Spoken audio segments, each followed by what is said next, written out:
It's Thursday, April 30th. Today, inhumane and heartbreaking. The message from a concerned daughter about her 87-year-old mother with a brain bleed and dementia spent days in an ER hallway. Plus, criticism over Sunshine House, why Manitoba's opposition party wants to shut down a mobile overdose prevention site, and the organization's response. Plus, time for tea. We'll give you a look inside a popular destination in the RM of St. Andrews that is reopening after a decade. Your Morning Winnipeg starts right now.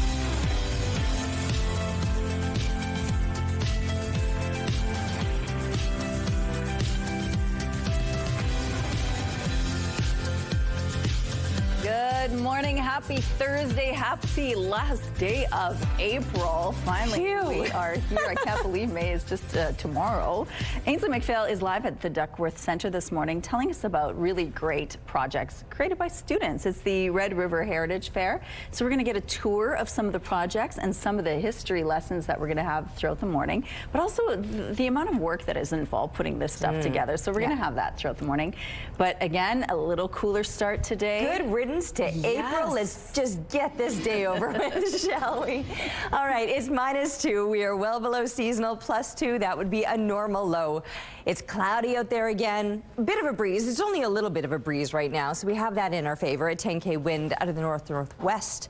The pressure rising and the humidity sitting at 79%. But yeah, cloudy conditions, at least to kick things off. We might see a little more sunshine breaking up behind those clouds as the day goes on, but the cool temperatures, they're going to be sticking around, and that breeze will probably be increasing. There will be some parts of the province where things are looking a little bit clearer. You can see there's clear patches in areas surrounding the province, but also some heavier clouds for some, and we're certainly part of those some.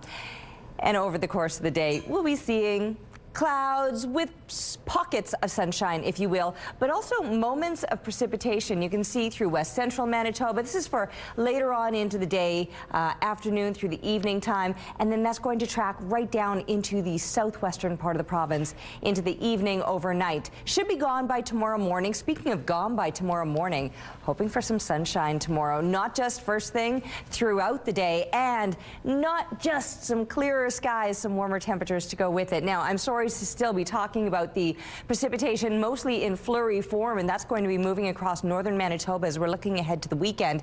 But here in the south, looking ahead to the weekend, we're seeing all of the improvements. But it may only last for the weekend itself, because next week, let's not talk about next week. Let's talk about the weekend. Thumbs up is looking good.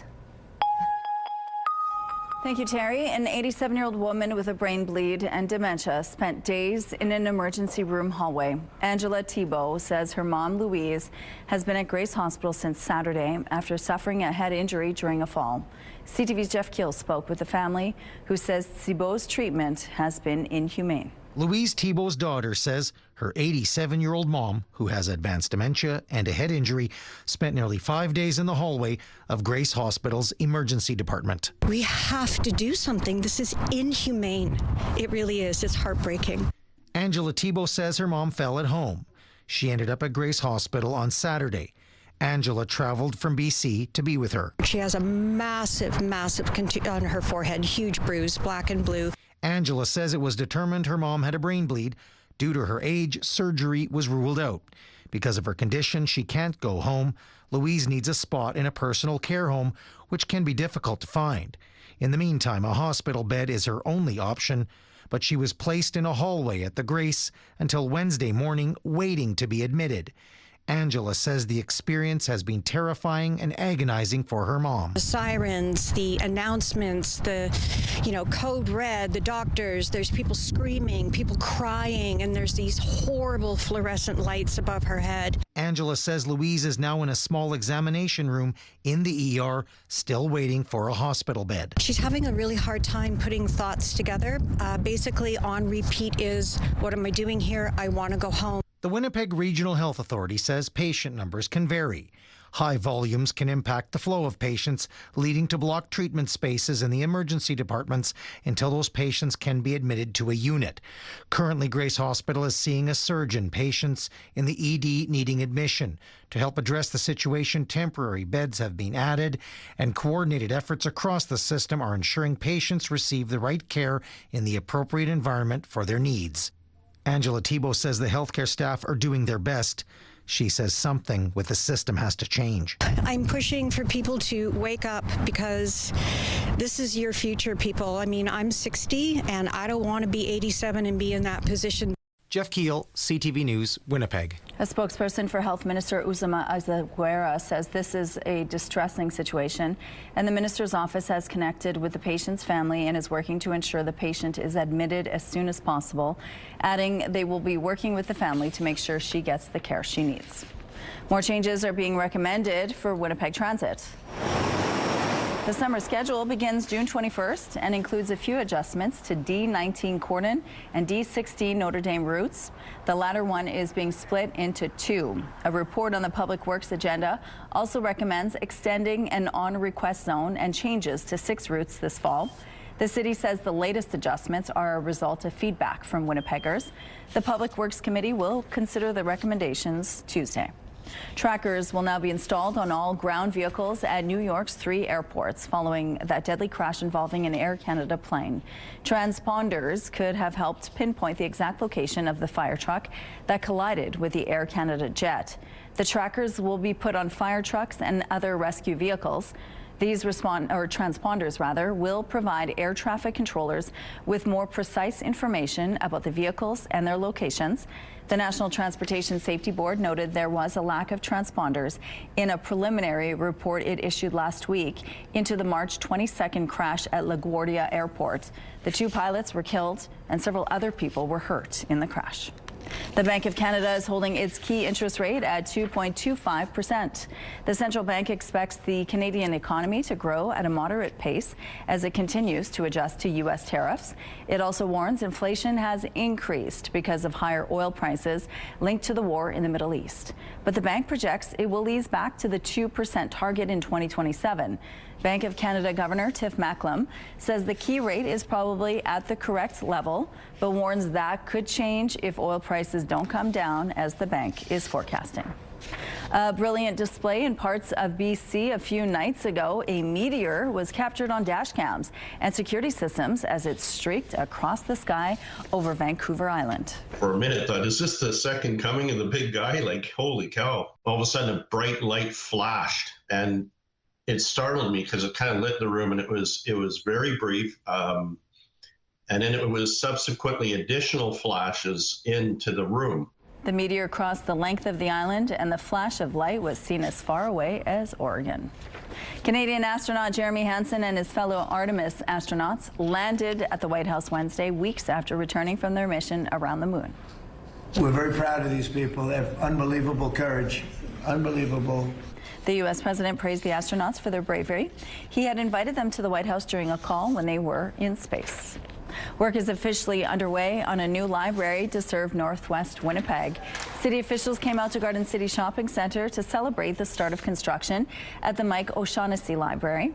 The new library will take up more than 14,000 square feet of the mall space, and its design was shaped by public feedback. The facility will also include public art, program and tutorial rooms, seating and study areas, computer and printer stations, and public washrooms. This new library will help meet the needs of a rapidly growing area, creating more spaces for learning, connection, and access to vital services for residents of all ages. The budget for the project is $4.7 million, and the library is expected to open early next year. It was quite a homecoming for these rare antelopes. 4 of them arrived back in Kenya after spending time at a zoo in the Czech Republic. They were greeted by Kenya's foreign and tourism ministers before being moved to a private wildlife reserve in central Kenya. It's estimated that less than 100 of these rare animals remain in the world, and staff say these 4 males will play an important role in strengthening the gene pool.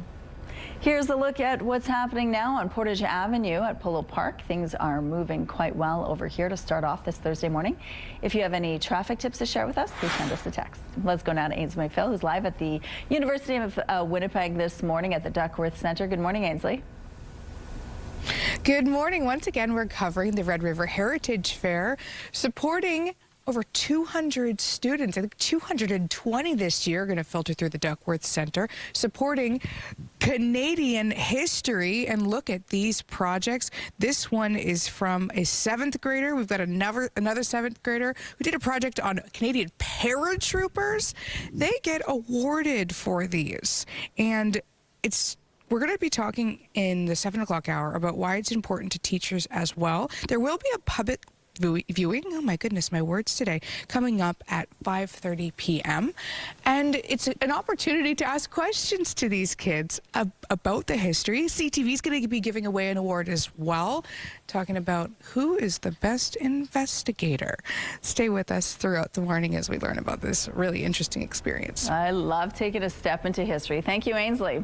Let's go out to the rooftop now. How's it feeling out there, Terry? A little bit cool, but it's without a strong wind. So overall, because I happen to be properly dressed for the colder weather, I'm doing okay out here this morning. The sun is up already. There's some good news. I can't see it. That's the reality. We got some heavier clouds hanging around right now, which might kind of stick around through the day, but pockets in these clouds will allow moments of sunshine to grace us. But overall, pretty overcast conditions at this time. It's -2 at the moment, but that breeze, like I said, it's light, 10 kilometers per hour out of the west-northwest. The pressure is rising and the humidity is sitting at 83%. So we're not going to be seeing abundant sunshine today. Hopefully that will be a different situation tomorrow. I do think we're going to be seeing a lot more of that sun as we're moving on into May, but wrapping up April with some heavier clouds, some cooler temperatures, and some winds that will likely be increasing today. Now, there will be some parts of the province, probably through west central Manitoba, that could even see some precipitation into the afternoon, which throughout the course of the evening and then overnight will be tracking down into southwestern Manitoba. On the eastern side of the province, I think we're going to stay on the drier side. And then that warm up coming tomorrow as we're ushering in May. It's not going to last long. I mean, it'll last through the weekend, and even that warm up won't quite come with seasonal temperatures. Normal this time of year will be about 16 degrees. We'll get 7 for today, and then maybe mid-teens tomorrow. Taking a break right now. We'll be back with Your Morning Winnipeg. Weather is brought to you by Blinds Are Beautiful. Our new Hunter Douglas showroom is at 900 Lorimer. Good morning. It is 6:15. Sunshine House's mobile site, where people are allowed to openly use drugs, is being criticized. Manitoba's progressive conservatives are calling for it to be shut down after 2 recent violent incidents in the area where it operates. But as CTV's John Hendricks shows you, Sunshine House says it's providing a necessary service. Sunshine House calls its mobile overdose prevention site a place where people can safely use drugs while supervised by staff trained in overdose response. However, Manitoba PCs say it's also supposed to be maintaining public safety. And on that front, they believe it's failing miserably. It's putting people's safety at risk. Portage La Prairie MLA Jeff Ariza points to recent incidents of violence in the area on Main Street where the van operates. On March 19th, police say a Good Samaritan was assaulted by a man who also stole her cell phone and smartwatch while she tried to help a collapsed man believed to be overdosing. And about a week ago, a woman was assaulted by suspected drug dealers blocking the entrance to her nearby business. It was chaotic around there. There was people laying on the sidewalk. There was people that were highly intoxicated with the drugs, and there's just no one around. Bariza says the focus should be on getting people into treatment instead of encouraging drug usage. The way that they paint these places and the people that occupy these spaces as violent and inherently ungovernable people is absolutely incredible to me, and it's so harmful and it's so hurtful. Levi Foy, the executive director of Sunshine House, says they've had more than 10,000 people visit their sites and have had fewer than 100 violent incidents. Foy says they weren't even set up during the first incident, and while he admits the business owner would prefer they not be there, he says there aren't many safe places where they can go. It's not an ideal and it's not a tenable long-term solution, but it's a necessary kind of intervention right now. The PCs don't agree, and they've asked the federal government to revoke the exemption that allows Sunshine House to operate the mobile site. John Hendricks, CTV News, Winnipeg. In a statement, Health Canada tells CTV News exemptions can be suspended if such a suspension is necessary to protect public health, safety and security. And it can be revoked if the site or any staff members have contravened any of the conditions of the exemption. Decisions are made on a case-by-case basis, and there is no prescribed timeline for revocation. Meanwhile, a spokesperson for Addictions Minister Bernadette Smith says in part, violence on our streets is unacceptable, adding downtown safety has been an issue for many years, which is why when the NDP formed government, it made historic investments in frontline policing. They go on to say the party has taken a balanced approach which prioritizes safety and keeps people experiencing addiction alive so they can seek treatment. An update now to a story we brought you earlier this week. A polarizing housing development in East St. Paul has been approved. The RMCAO confirms to CTV News the vote for a bylaw amendment and subdivision application was 4-1 in favor. The plan involves building hundreds of homes on 248 acres of farmland-type property. According to a report, the proposal includes 482 lots for single and two-family homes and condominiums, plus parks and recreation spaces. Some local residents we spoke to earlier this week voiced concerns the project would upend the country lifestyle of the area, and a petition in opposition to the development reportedly gathered more than 1,000 signatures. The RM of Gimli has brought in a cybersecurity firm after it was targeted in a cyber attack. The RM made the announcement on social media saying it's still trying to figure out the scope of the attack. However, it says some of its systems are affected and it can no longer process bill payments at its office. A council meeting scheduled for Wednesday morning was canceled. The RM says it will provide updates once it's able to.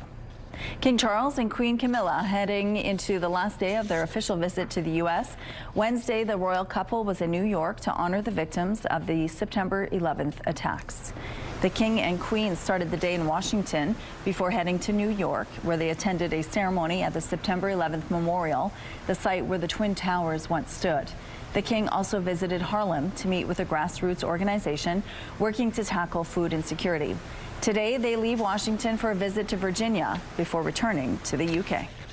The sights and sounds of sea lions in San Francisco isn't out of the ordinary.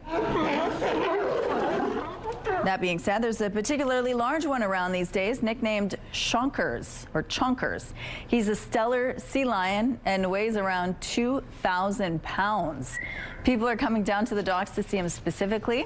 If you happen to be planning a trip to San Francisco anytime soon, apparently the best time of day to see him is early in the day or later in the evening. The middle of the day is when Chonkers likes to go fishing. And we have some road closures to remind you about this morning. Following the rush hours, the eastbound curb lane on Cordon Avenue will be closed from Lilac to Arbuthnot Street. On Wellington Crescent, the westbound curb lane will be closed between Stradbrook and Wardlaw Avenue. And the northbound curb lane on Osborne Street will be closed from Gertrude Avenue to Wardlaw Avenue. If you see anything out there, please let us know by sending us a text. Traffic is brought to you by Mr. Lube Plus Tires. No appointment needed. And a look now through the CTV Live Eye, brought to you by Bathfitter, exclusive home of the PermaFit solution. Heavier clouds hanging around right now. If it were clear, we'd see that city glowing already because the sun has been up since 6:07. But we're just not going to be seeing a whole lot of that sunshine today, unfortunately. We're also not going to be getting the heat because it's going to be blocked by the sun. So we're waking up to below seasonal temperatures starting out at -2, seeing similar numbers all throughout southern Manitoba, even central Manitoba, on a cool start with -4 in Swan River, -6 in the Pas, and even minus double digits for Thompson this morning, -10 for you to begin the day. There will be some places in the province seeing a little more sunshine than others, but sometimes that clearer sky means the colder temperatures, which is, I think, what we're seeing with Thompson coming in at -10, right in that kind of clear path. There's that lingering precipitation almost out of the way now, but if you're right along that very southern border, you could see some scattered flurries this morning. No flurries for us, but just the cool below normal temperatures for yet another day. 1 degree as kids get into the classroom, 3 through the lunch hour, 6 by the time they're coming home today, and 7 are expected high now. 16 is a seasonal high. We'll get closer to that tomorrow, and we'll enjoy a whole lot more sunshine for tomorrow as well. And in fact, a continuous warm up through the weekend. to seasonal or slightly above seasonal temperatures, although by the time, within a couple of days, 17 will then be the new normal. So seasonal temperatures, but really only for the weekend, because next week we've got some heavier clouds and these temperatures that'll be dropping off again. It was a little beaver that was spotted when Leonora was out for her walk. This is just along Markham Road in a little pond out there. He's busy at work. Thanks for the photo, and keep them coming, please, to Winnipeg Weather at CTV.ca. We're taking a break, but we'll be back with Your Morning Winnipeg.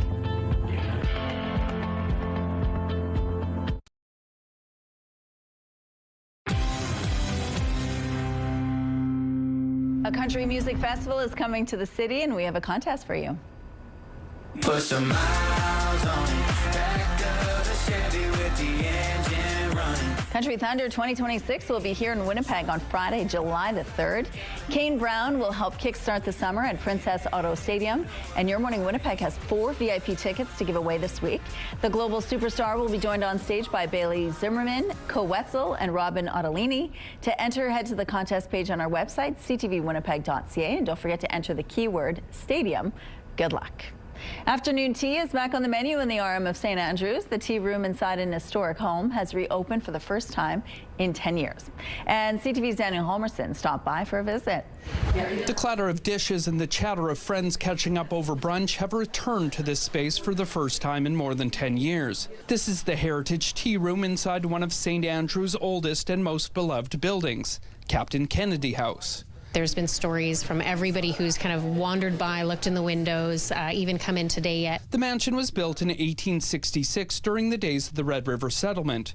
It was home to Captain William Kennedy, a Métis fur trader and early supporter from Manitoba to join Canadian Confederation. Later, it became a tea room and museum. People learn from history about how important a man that Kennedy was, and I think those stories need to be told. However, the province closed the historic site in 2015 due to structural issues, and it took a decade to shore up the foundation and restore the home's lower level. It's been a long time.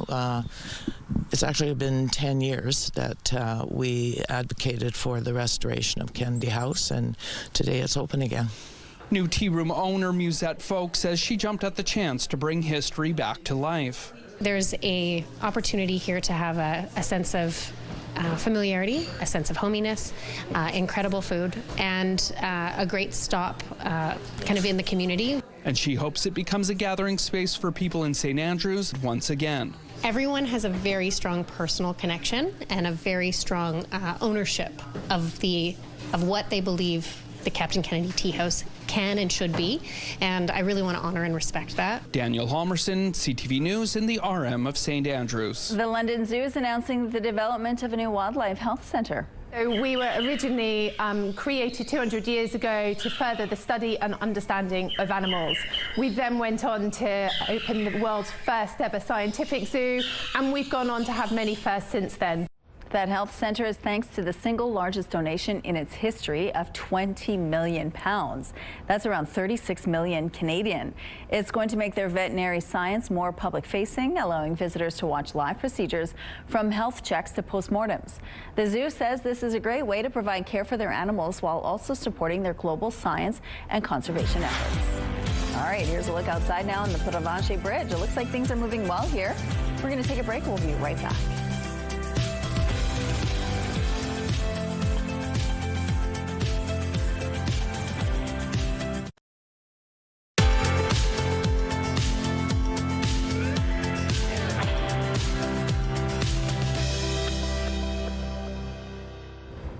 There's a look outside. The sun is up. I told you it was, but I also told you about the heavier clouds out there, and you can certainly see them. It's -2 with wind out of the west-northwest, 10 kilometers per hour. Yes, come on, bring it on, bring it on. The pressure is rising, come on. That's as good as it's going to get. 83% is where that humidity is sitting this morning. All right, so we've got some heavier clouds hanging around. You can see little peaks of sunshine here or there, and that'll be how the day plays out. Some places we'll be seeing a lot more sunshine, but it's also a lot colder. For example, in where it's clear right now around Thompson, it's -10, and suddenly -2 sounds a whole lot better, feels a whole lot better, even though we do have those extra clouds hanging around and likely will through the day today. Doesn't mean there won't be moments of sunshine here or there.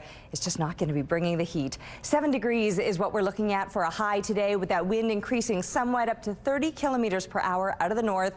A cool below seasonal day with some heavier clouds, a bit of a breeze, and good riddance then to April. It'll be clearing out overnight. Oh, and tonight is the full moon. We have that to look forward to as well, with perfect viewing conditions for it.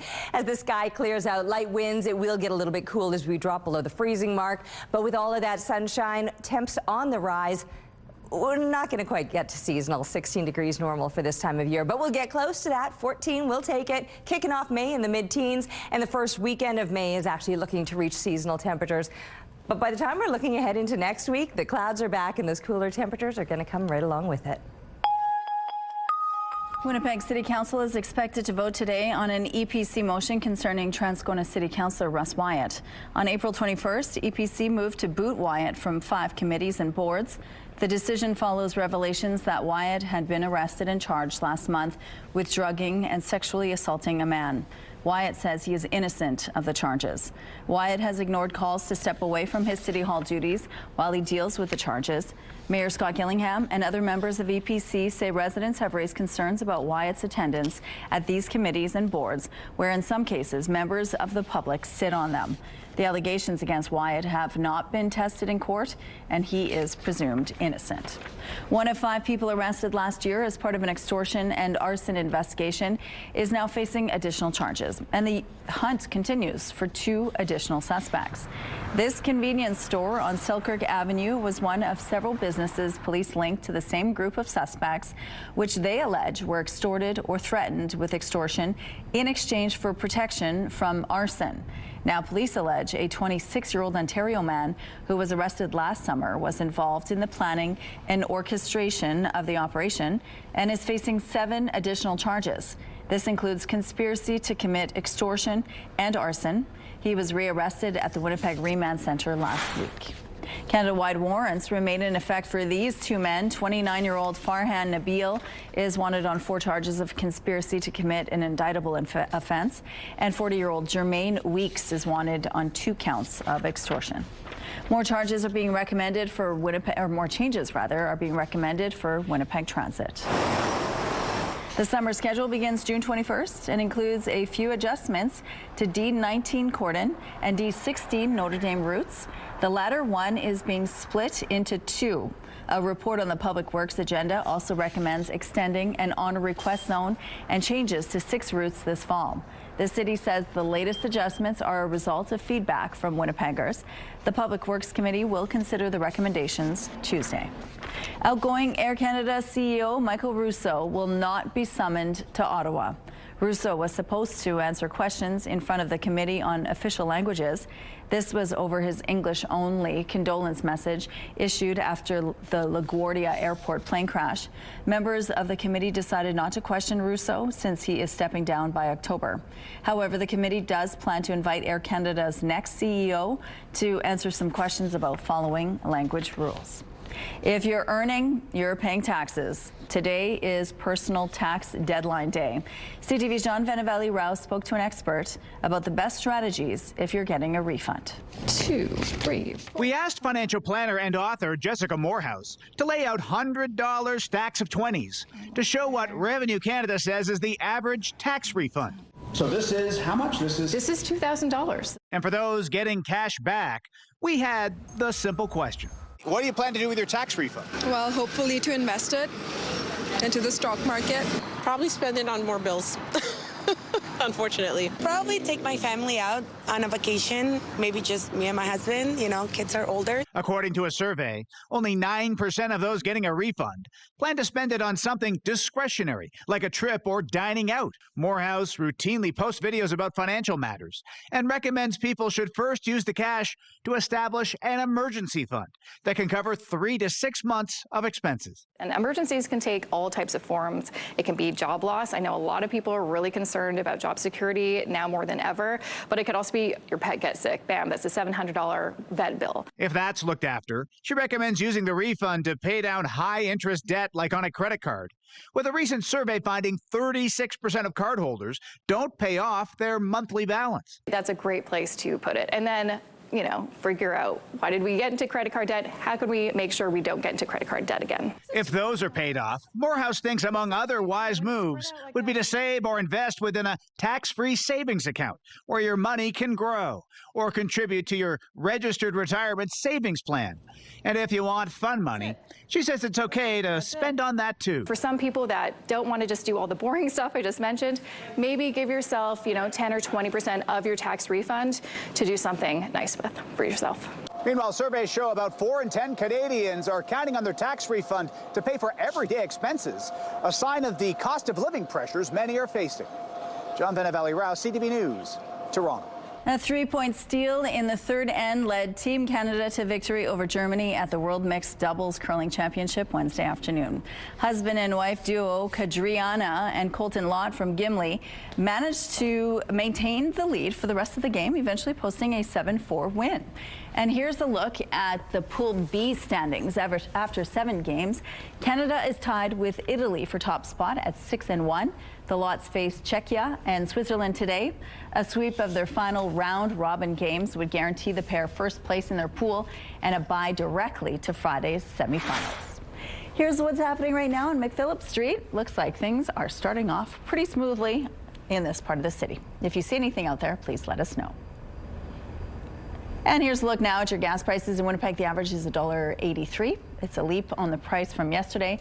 And the lowest price in the city is $1.59, found at 204 Fuels and Kendall's. All this info is on GasBuddy.com. The Price at the Pump is brought to you by the Kidney Foundation. Help by donating your card today. 220 students have put together some really great information on Canadian history. We're going to find out a little bit more about what you're looking at right now. Stay with us.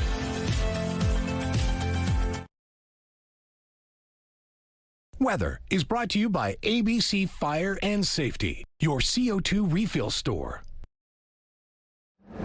All right, there happens to be a perfectly placed break in the clouds, and I am staring right into the sunshine, putting a smile on my face for sure. Now, there's some heavier clouds, don't get me wrong. As soon as the sun climbs a little bit higher, it'll probably be tucked behind those heavier clouds, but there will be enough breaks and pockets in those clouds as the day goes on. Oh, yes, it's coming out even more. Oh, loving that. Anyway, get outside first thing this morning, and you'll be able to enjoy this. You'll want the extra layers on. It is a little bit cool, below seasonal, starting out at -2. We've got a 10K wind, so the breeze is light. It's out of the west-northwest. The pressure rising, the humidity sitting at 83%. Yes, you're going to need those extra layers on no matter where you are. The cool below seasonal temperatures, they're going to be felt right across the province. There will be some sunnier conditions through parts of central northern Manitoba. A break in those clouds, making things a little bit brighter first thing. We've got this bright moment, but like I said, the heavier clouds, they will be sticking around throughout the day today, and the cooler temperatures also sticking around today. But tomorrow's going to bring a whole new story, a little more sunshine and a little more heat too. Let's head on over now to Ainsley McPhail, see where she is and what's going on. What's up, Ainsley? Good morning, Terry. Good morning, Manitoba. We're at the Red River Heritage Fair at the Duckworth Centre. Pretty empty right now, but there's going to be over 200 kids here. Matthew Comas joins me to tell us all about it. What is the Red River Heritage Fair? Because it's more than just people coming in and peeking at little windows of history. Yeah, it's a chance for students to firstly share a project of a topic that interests them on history, but they also get the chance to talk to other students, to talk to local museums, to do special workshops about heritage and history. So they really don't just have to spend the day sort of in the gym. They get to experience a lot of different things about not just Manitoba's history, but all of Canada's. And there's a bit of an incentive because they're being judged on this. One part of it is getting judged. We don't necessarily focus on that, but it is important, and there's lots of different awards, awards for different subjects, different skill sets, and different ages. So that is part of it too. And then tonight they have an awards ceremony. And it's showing them that history is fun. There's a scavenger hunt involved. Tell us about that. Yes, so a number of local heritage organizations and museums set up displays, and the students get to go through talking to these people and learning a little bit about each subject while answering questions, and then if they complete the scavenger hunt, they can be entered to win prizes. We're having a look now at some of the projects, although there's going to be many more. It's a wide range. It is a wide range. We're going to have over 200 students with lots of different projects. L'Oreal and Terry Fox are always very popular ones, but you do get to see some really unique ones too. And sometimes people like to focus on connections to their own family and experience. There's a public component as well. When is that? Yes, there is. There is a public viewing at 5:30 tonight, so people can come and check out the projects, and then at 6:30 the awards is open to the public. Okay, is there anything else you want people to know before we're out of time here? I would just encourage people to, support their sort of local history teachers and museums and sort of the importance of understanding Canadian heritage. How dare I not mention the teachers? Oh, brutal. We're going to talk to them coming up in the 7 o'clock hour.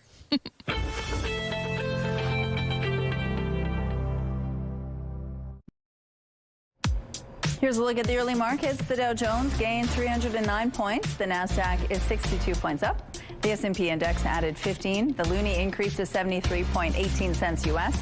Overseas, the Hang Seng lost 335, and the Nikkei is 632 points down. Good morning. It is 6:46.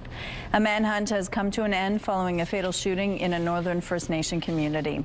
Mounties say 2 men were found with gunshot wounds in Norway House Cree Nation around 5:30 Tuesday night.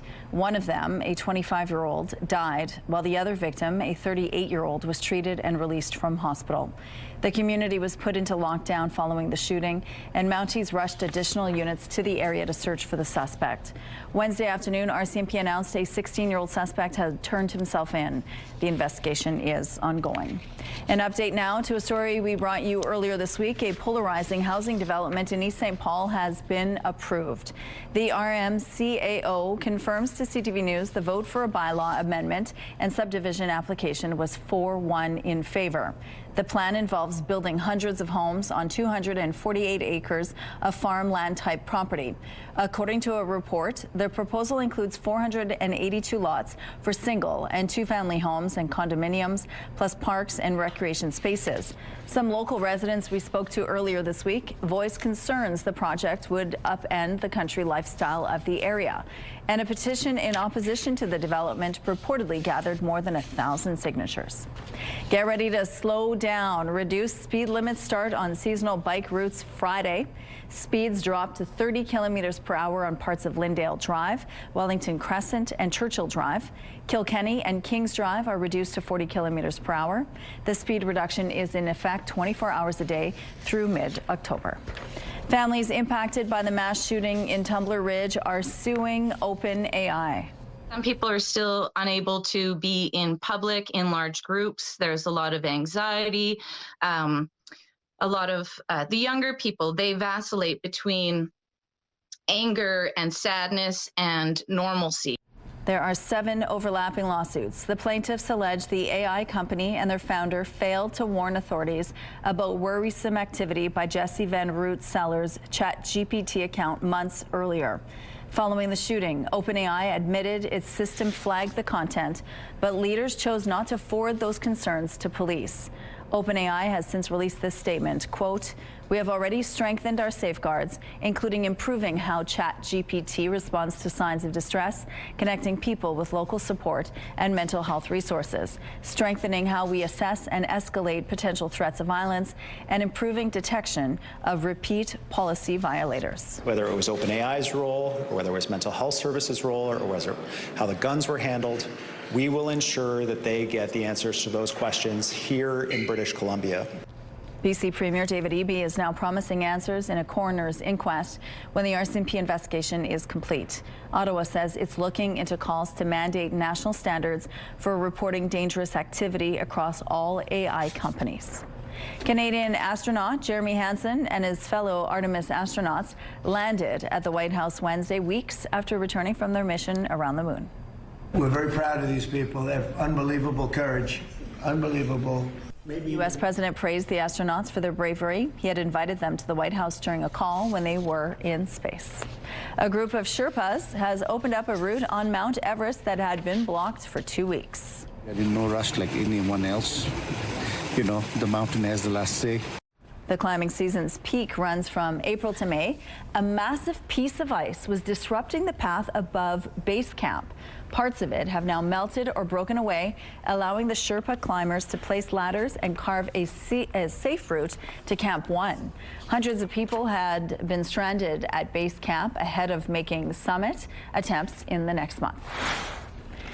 Here's a look at your gas prices in Winnipeg. The average is $1.83, a leap on the price from yesterday, and the lowest price in the city is $1.59, found at $2.04 fuels and Kendalls.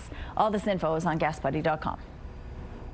The Price at the Pump is brought to you by the Kidney Foundation. Help by donating your car today.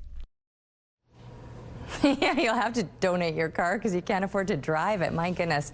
All right, -2 outside right now. We got a break in those clouds. A little bit of sunshine, but you can see mainly cloudy conditions hanging over the city with winds out of the west-northwest, 10 kilometers per hour. The pressure rising and the humidity sitting at 83%. Crack in the clouds. We'll take whatever we can get as far as sunshine goes. There won't be a lot of it today. Some places we'll be seeing more. You can see the break in the clouds up into parts of northern Manitoba. So some folks might be enjoying a little more of that sunshine there. You can see the places that will likely luck in. Further into the north, the heavier clouds, but then there's that little bit of a break, and it will come with still the below seasonal temperatures because double digits would be the norm. But you're not going to quite get there. You'll get close. Thompson up to 9 degrees. That'll be surpassing what we're going to experience here through southern Manitoba. Much of northern Manitoba might be surpassing our numbers, in fact. Further up into that northern part, some heavier clouds expected. And then, yes, we've got some heavier clouds, but moments of sunshine. Ooh, Brandon, you might get up to double digits today. Lucky you, we're not going to make it there. And in fact, even those double digits that Brandon might reach today, still nowhere near seasonal. 16 degrees, that would be normal for this time of year. And we're barely halfway there. We're not quite halfway there with some heavier clouds and moments that we'll be seeing pockets of sunshine today. Few and far between, but we'll take whatever we can get. It's still going to come along, though, with those cooler temperatures. A little more of a warm up for tomorrow. Not quite to seasonal, but the weekend we might finally hit seasonal temperatures to kick off May. Then it's going to be cooling down, so don't get too excited. Enjoy it while the weekend will be pretty exceptional. Let's check in now on the team at 103.1 Virgin Radio. Hi, guys. Happy Thursday. That was amazing. Happy Thursday to you. So we are extremely excited about this. We've been having these meetings. We're like, what's the plan? And we have finally got our plan absolutely dialed. So it's Thursday today. Fine. Next week, big shout out to my friends at the Canadian Mental Health Association. It is Mental Health Week. And welcome to the Winnipeg Check-In Project. If there's someone in your life, co-worker, sibling, uncle, whoever it may be, who could use a little boost, right? A little cheering up, they're going through it. It's tough out there. There's a lot of anxiety, a lot of isolation, a lot of stress. The Winnipeg Check-In Project, we are sending nice little uplifting videos to whoever needs one, okay? And so you can inquire about these or submit one on text anytime. That's wide open. Text 99999. So next week, all next week, Mental Health Week, it's the Winnipeg Check-In Project. So let's say you send us a text 99999, and it's for your friend Dana, who just needs like a little boost. Then Dana opens up her phone one day and there's this nice little message, and it's like this. Hi, Dana. It's Chrissy Lloyd, and we heard that you were looking forward to the summer, just like we are, and we're getting really excited for warmer weather. And we just wanted to remind you, Dana, that you are amazing, you are awesome, and you are appreciated. See? You're loved, Dana. This is going to be the best. So you can text us 99999. It's the Winnipeg Check-In Project. Whoever you think needs one in your life, we got you. Like if we have to do, like no joke, like if we have to do like hundreds and hundreds of these, It's not what we have to do. It's we get to do. It'll be awesome. Canadian Mental Health Association, Mental Health Week next week. If there's someone in your life who could use a little boost, just know we got you. Oh, that sounds wonderful. Thanks, you guys. I'm already feeling better. Have a good day. All right on. A father on Vancouver Island has found a unique way to remember his late son and continue his legacy with a heartfelt tribute in the trees. Adam Sawatsky has the story. I hope they're going along like, oh, look at that. What is that? Paul Lewis is in the midst of a treasure hunt of sorts. But instead of golds, you're looking for sculptures. Sculptures of birds. This one's a little pygmy owl. Hidden on high. Right there, pileated woodpecker. While Paul built all the birds, the wood makes really good feathers. Searching for more than a dozen of them is the sort of adventure his son Braden would have likely loved when he was little. Bubba Doodle.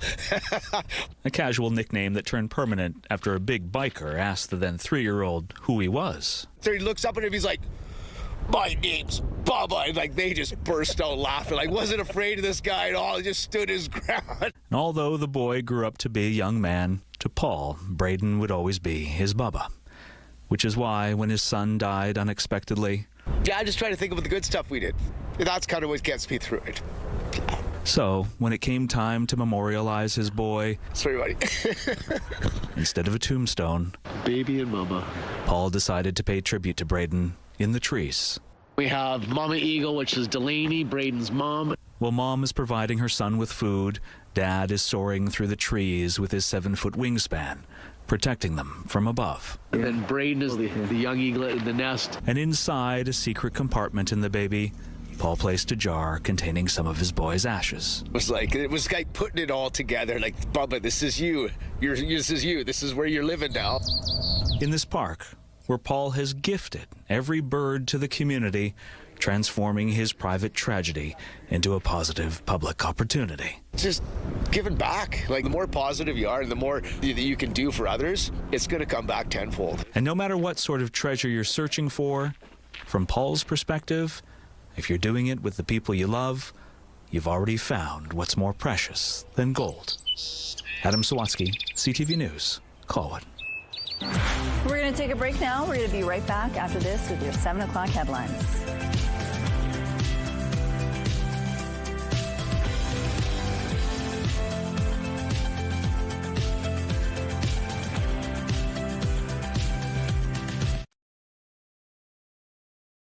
It's Thursday, April 30th. Today, ER hallway wait. How an 87-year-old woman with a brain bleed was left in a Grace ER hallway for days, as her family calls it inhumane. Plus, tax deadline today. Last chance to pay the CRA or face penalties that start at 5%. And Bombers Camp Battle. How 9 draft picks are set to heat up competition at training camp. Your Morning Winnipeg starts right now.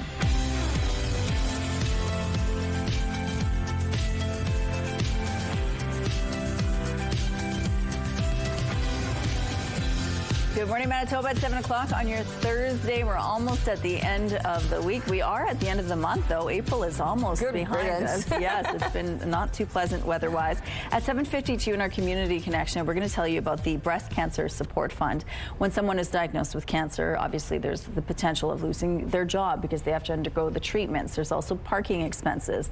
The cost of certain foods are elevated right now, so many people face challenges. Well, this fund supports them through their cancer journey. So we're going to find out more on what you can do to support them. There's also a few businesses that are taking part to raise money. So we're going to tell you about how you could participate that way and get your workout on as well. But it's going to be a good day to maybe stay indoors one last day this month. Do you know what? It's going to be a great day to do whatever you want, but just make sure that you're dressed up properly if you want to get outside. I have to spin this in some way, otherwise it just seems like too much. Although here's the best news about it. After today, April is over. It's been a tough month, hasn't it? March, April, these below seasonal temperatures. The heavy clouds, again, that's what we're waking up to this morning. -2 at the moment, with winds out of the west-northwest, 10 clicks. The pressure is rising and the humidity is sitting at 83%. So at least the winds are light for now, but that too could change. A bit of a breeze increasing. And yes, the heavier clouds. Not everybody will deal with the heavier clouds. You can see this really nice break through parts of north central Manitoba, enjoying a little more sunshine there, and maybe even some warmer temperatures than what we're going to reach here in the south. Yes, I mentioned below seasonal once again. April has been a struggle. We've had, remember when we got teased with like mid-20 temperatures and it lasted for 2 days and then it snowed?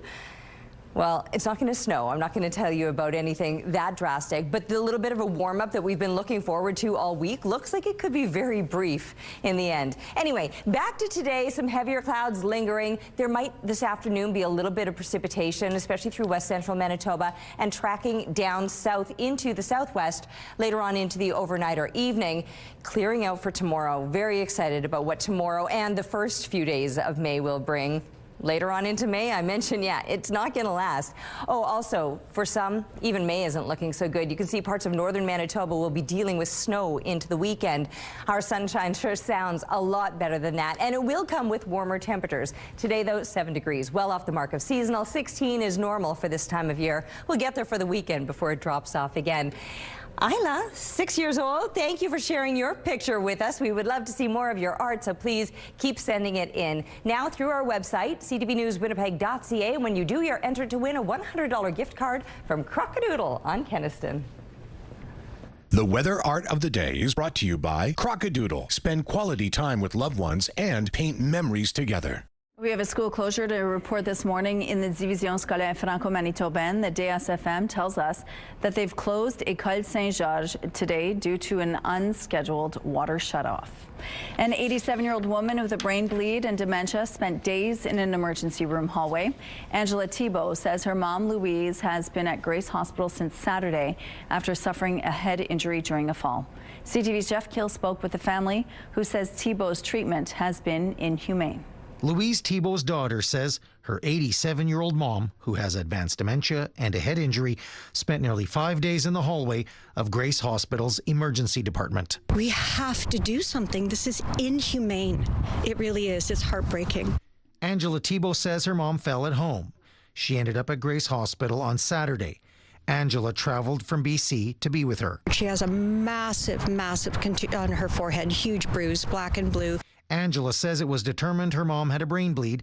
Due to her age, surgery was ruled out. Because of her condition, she can't go home. Louise needs a spot in a personal care home, which can be difficult to find. In the meantime, a hospital bed is her only option, but she was placed in a hallway at the Grace until Wednesday morning, waiting to be admitted. Angela says the experience has been terrifying and agonizing for her mom. The sirens, the announcements, the, code red, the doctors, there's people screaming, people crying, and there's these horrible fluorescent lights above her head. Angela says Louise is now in a small examination room in the ER, still waiting for a hospital bed. She's having a really hard time putting thoughts together. Basically, on repeat is, what am I doing here? I want to go home. The Winnipeg Regional Health Authority says patient numbers can vary. High volumes can impact the flow of patients, leading to blocked treatment spaces in the emergency departments until those patients can be admitted to a unit. Currently, Grace Hospital is seeing a surge in patients in the ED needing admission. To help address the situation, temporary beds have been added, and coordinated efforts across the system are ensuring patients receive the right care in the appropriate environment for their needs. Angela Thibault says the healthcare staff are doing their best. She says something with the system has to change. I'm pushing for people to wake up because this is your future, people. I mean, I'm 60 and I don't want to be 87 and be in that position.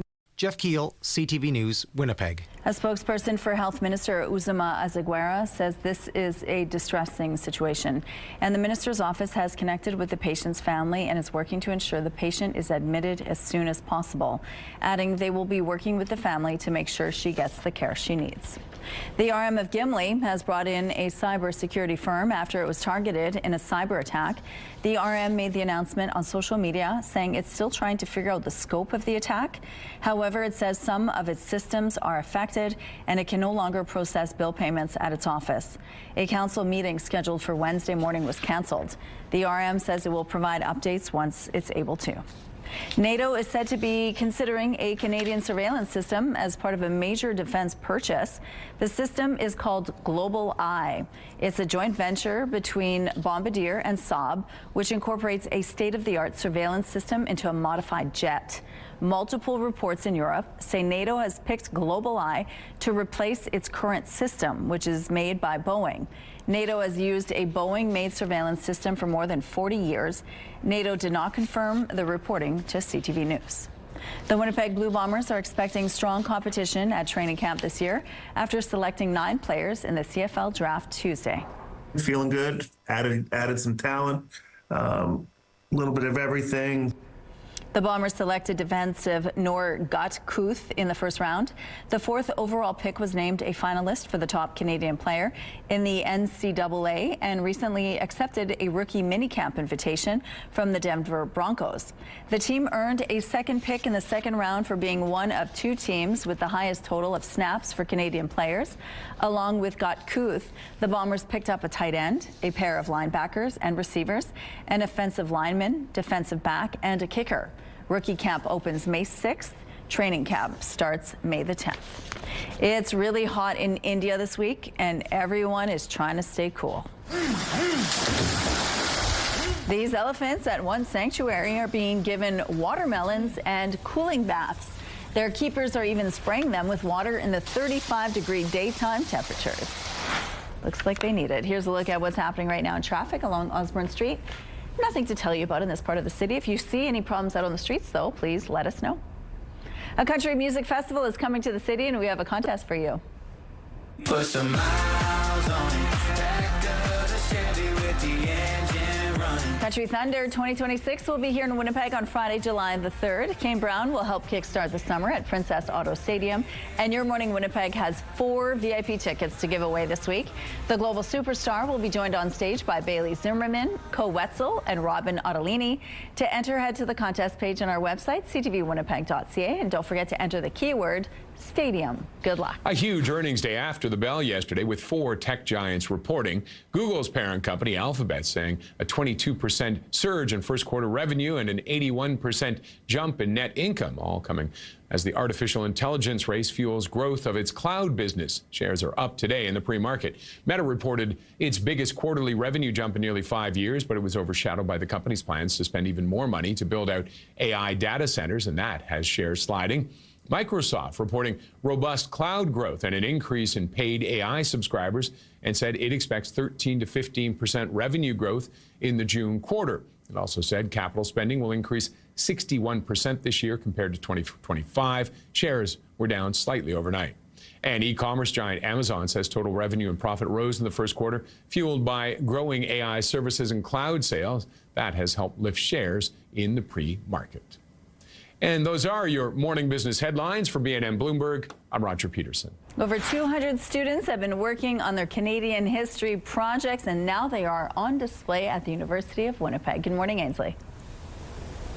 Good morning, and that's 25 schools, public, private, and remote. Don't you think I forgot about the French schools? Absolutely not. Lots of kids coming through these doors at the Duckworth Centre for the Red River Heritage Fair, and here's a sneak peek at some of their projects. They are being judged. There's various awards. CTV News is giving away one of those on investigation. They also have an opportunity to head to some of the booths and learn a little bit more about history. For example, we have a conversation with the Northeast Winnipeg Historical Society. So if you like to nerd out on history, we have a chat with them. We're also talking to a teacher coming up in our next segment at 7:27 because it is important to them. We want to learn what the teachers are getting out of this and what the kids are too. Yeah, it looks great. I love the little diorama. All right, thank you, Ainsley. Let's go out to the rooftop now. The sun is shining. It sure is. That break has expanded. Don't get me wrong, still some heavy clouds right overhead and certainly some dark looking clouds off to the west right now, but to the east, whew, Loving that, except that it's somewhat blinding. 0 degrees right now, north-northwest winds, 18 kilometers per hour. Pressure rising, the humidity sitting at 74%. I will not complain about it blinding me. I would much prefer that over the alternative, which is likely those heavier clouds lasting through most of the day today. And there is still a very good chance that we're going to, in fact, see those heavier clouds hanging around. Some parts through central northern Manitoba will be seeing a little more of this sunshine, and as a result, some slightly warmer temperatures, but still a little below seasonal. For example, double digits, around 10 degrees or so, would be a normal high through much of northern Manitoba, 10 to 12 degrees averaging. And here in the south, seasonal highs would be around 16. We're not going to get anywhere near that today, topping out about 10 degrees below normal, but tomorrow, first day of May, and it will come with a little bit of a warm up and a lot more sunshine too. So the first few days of May are looking spectacular before things cool down again as we're looking ahead to next week. Weather is brought to you by Canadian Footwear, helping you find the perfect fit. It's time now for our question of the day. Today is National Bugs Bunny Day, so we want to know, which cartoon character do you most relate to? You can text your answer to 10400. Make sure to follow the automated instructions so we can feature your response, and don't forget to include your name, please. Question of the day, brought to you by Provivo, Manitoba's #1 cool sculpting clinic, science-backed body contouring. It's time for Pet of the Week reveal. This week, we're celebrating Scout and Anna. Scout is a 3-year-old lab who loves to play ball, gives cuddles, and loves to swim. Anna is a 1.5-year-old husky who loves her big brother. She loves to play and enjoys going for walks. Thanks, Jennifer, for sharing this photo, and congratulations to these adorable puppies. We love your Pet of the Week submissions, so please keep them coming. Share a photo and a fun story of your pet, dog, cat, bird, or anybody at petoftheweek@ctv.ca, and then make sure to watch Thursdays to see if your pet is named our Pet of the Week. Wake up and win with CTV Your Morning and Manitoba Blue Cross. We could pay your bills with a massive $20,000. Imagine what you could do with an extra 20 grand in your pocket. Today's code word is jackpot. Head to the contest page at ctvwinnipeg.ca or scan the QR code on your screen. Enter jackpot with your info for your chance to win the Your Morning $20,000 Pay Your Bills contest, brought to you by Manitoba Blue Cross, your local trusted health benefits provider. Good luck.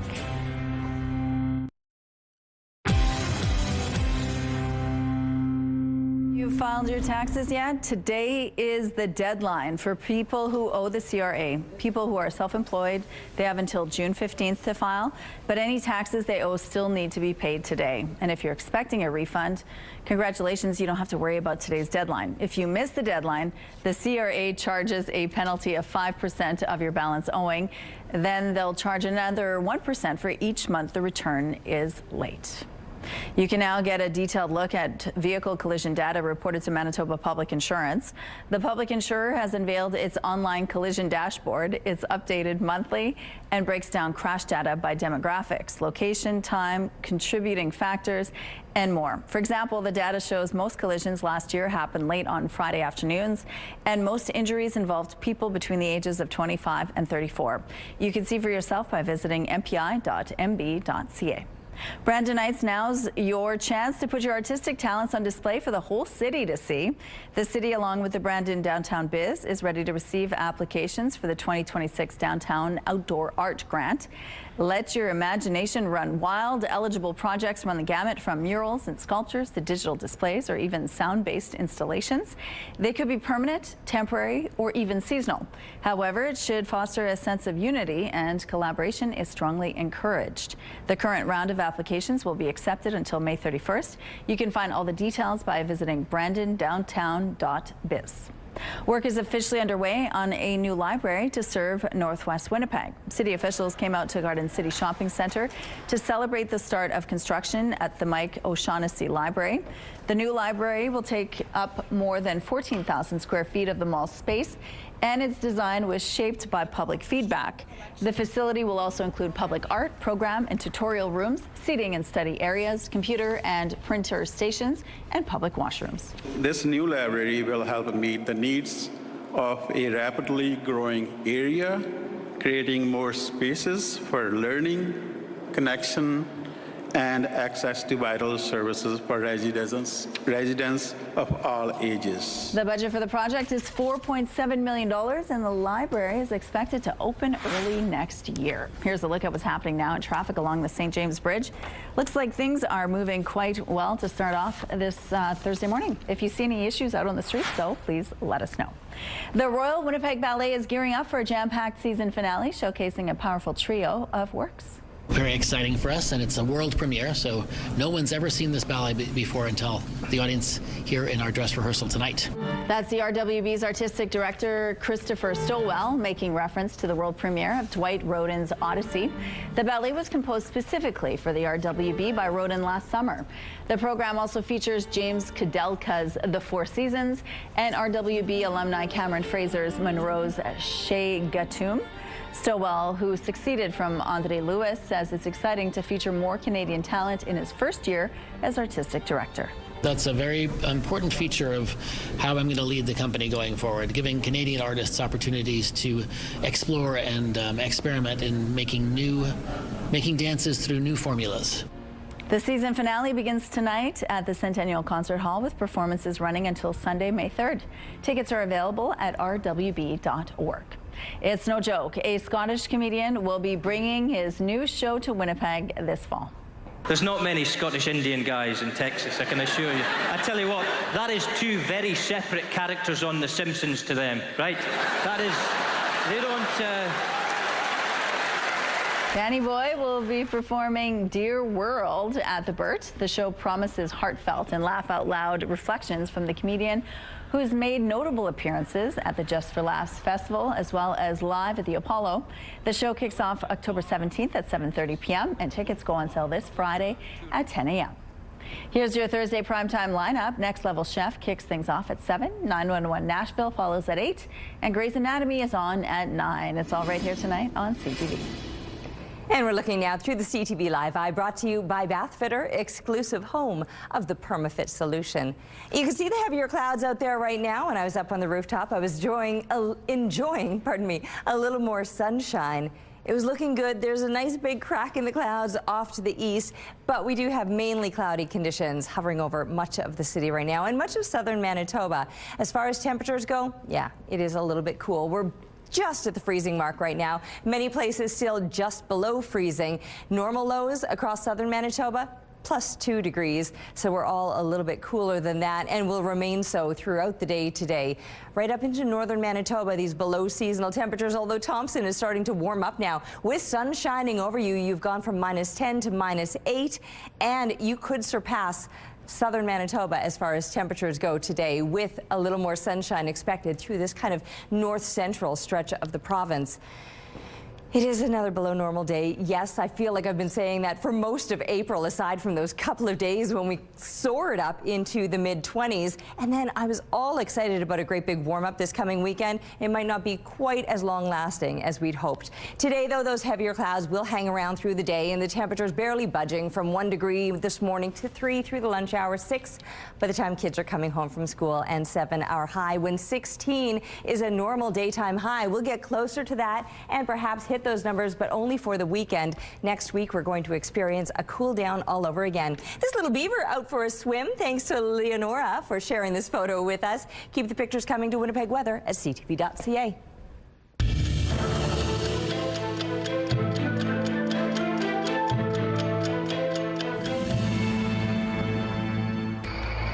April 30th, 1859. The Charles Dickens novel, A Tale of Two Cities, was first published in serial form in the premiere issue of All the Year Round, a literary magazine owned by Dickens. The novel was presented in 31 weekly installments. The novel, set during the French Revolution, blends real historical figures with fictional characters. April 30th, 1987. Prime Minister Brian Mulroney and the premiers reached an agreement that would bring Quebec into the constitutional fold. Named after the government retreat near Ottawa where the deal was struck, the Meech Lake Accord would have, among other things, recognized Quebec as a distinct society. But the accord died when Manitoba and Newfoundland failed to approve it. April 30th, 2015. Vaughan, Ontario native Andrew Wiggins, the first overall pick in the 2014 NBA draft, was named NBA Rookie of the Year and became the first Canadian to win the award. He averaged 16.9 points and 4.6 rebounds in the season with the Minnesota Timberwolves. After the Timberwolves, Wiggins played for the Golden State Warriors, who traded him to Miami in 2025. A 96-year-old woman and a dog named Chewbacca make the perfect gardening team. ABC's Danny New has more. My song. As we know, Chewbacca is quite the dependable co-pilot in Star Wars. I'm here and dig.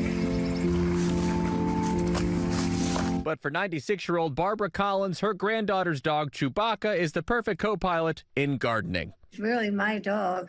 I hope she knows that she realizes it's my dog. I don't want to say it, but it's true. Barbara lives next door to Amy and her family's North Carolina home, and over the past few weeks, Right here. millions online have been blown away by Chewy's ability to follow Barb's digging instructions when planting flowers. Barbara, were you surprised when you did the first cane poke and he started digging for you? No, because I figured he was going to do it. I just poked my cane there and some on Chewy's dig, and he did. Of course, this connection makes a little more sense when you see this now 4-year-old Newfoundland on Barb's lap as a puppy. He was always really gentle with her from the very beginning, which was very weird for like Newfie puppies. They can be like bulls in a china shop. He likes the rain. He needs to be covered. Now they go on walks together, they watch the sunset together. They'll be twins to me. And Barb even sews outfits for Chewy, such as matching pajamas and an Easter Bunny costume. Bart, where have you been? And when I asked Barb if having all these hobbies like gardening and sewing was the secret to her longevity, she said only partially. I also think it's very important to love. And I think we love each other. I love Chewy, he loves me. What good is it if you don't love each other? Oh my gosh, we all love Chewy now. We're going to have Ainsley coming up after the break. Stay with us. Let's go back now to Ainsley McPhail, who's live at the Red River Heritage Fair this morning. And the students are amazing, but so are their teachers. Good morning, Ainsley. Good morning. We're chatting with one from Sisler High School, Oresia Patricia. She's joining me now from the fair. Kids haven't come in yet, but there will be over 200 of them. What can we expect? Thank you. We are expecting more than 200 students today at the Red River Heritage Fair. Also, we'll have many teachers, judges, guests, parents, grandparents. We are welcoming everyone. And today is not only history Red River Heritage Fair, but it's a celebration for students of their achievements, the results that they've done over a month or more than a month to prepare these wonderful projects. Well, it looks like they've done such a great job. Why, I mean, obvious question, but why is it so important to preserve this history through our youth?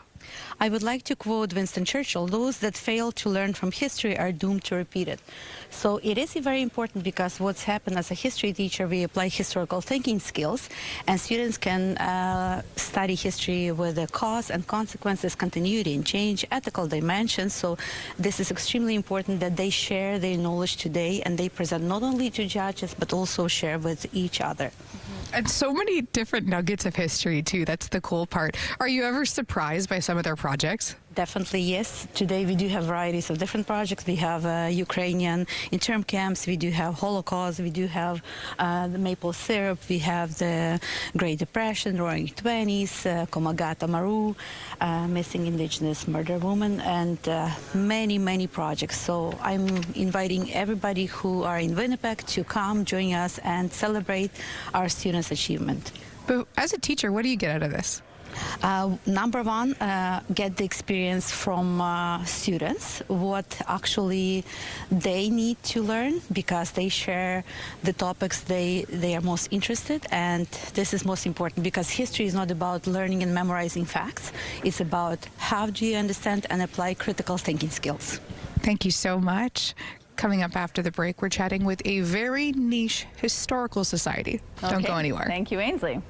And today's a good day to get outside and enjoy this weather. And say adios, April. We are done with you. We're done with the cool below seasonal temperatures that you've been bringing us for most of the month. And we're done with these clouds. Well, wouldn't that be nice? They're not done with us. 0 degrees right now, north-northwest winds 18 clicks, the pressure rising and the humidity sitting at 74%. Not that there won't be moments of sunshine, but overall cloudy conditions are what you can expect out of southern Manitoba. But there's parts of the province who will be certainly enjoying a lot more of that sunshine and perhaps even warmer temperatures than what we're going to experience with our extra clouds hanging over us, because 7 degrees could be as warm as it gets for today. And a bit of a breeze increasing as well out of the north, up to 30 clicks. That keeps us well below normal. 16 would be a seasonal daytime high. So we're not going to get there today, but it will get better for the weekend. Just not quite as warm as, I remember at the start of the week, I was like, just wait until the weekend. And now, just wait until the weekend, and then can we press pause? Because after that, things will change. Clear conditions overnight, dropping down to -2, but clear is great because we've got a full moon tonight. And if you want to do some moon gazing, the conditions will be spectacular for them if you're properly dressed, because it will be a little bit cool. Now tomorrow, clear, sticks around through the day, so plenty of sunshine and warming us up to 14 degrees with a light breeze, but 14 still shy of the 16 that's seasonal. And then the weekend will get there, but I said, can we press pause? Because after that, heavier clouds and some cooler temperatures for next week. Manitoba's progressive conservatives are calling on Ottawa to revoke a mobile overdose prevention van's ability to operate after 2 recent assaults in its vicinity left 2 Winnipeggers with serious injuries. The incidents the Tories are referring to included one in March when a 45-year-old woman was assaulted as she tried to assist a man who collapsed after a suspected overdose by another man. The Tories say the overdose occurred at the nearby Sunshine House van. The other happened last week when a shop owner was assaulted by drug dealers who had blocked her store's entrance. The store is adjacent to the parking lot where the van is parked. Sunshine House says its mobile overdose prevention site provides a location where people can use drugs in a safe space, supervised by staff who are trained in overdose response. People there can also receive important harm reduction supplies, Narcan, and referrals to other resource centers. But the PCs are saying that it's still not doing enough to ensure public safety. They are supposed to provide public safety and people so that this doesn't happen. And there was nobody there last week when that happened. In fact, my 2 staff that were there referred to it as it was chaotic around there. There was people laying on the sidewalk. There was people that were highly intoxicated with the drugs, and there's just no one around. Sunshine House's mobile overdose prevention site received its exemption in December of 2025. It's set to expire at the end of this year. More changes are being recommended for Winnipeg Transit. The summer schedule begins June 21st and includes a few adjustments to D19 Cordon and D16 Notre Dame routes.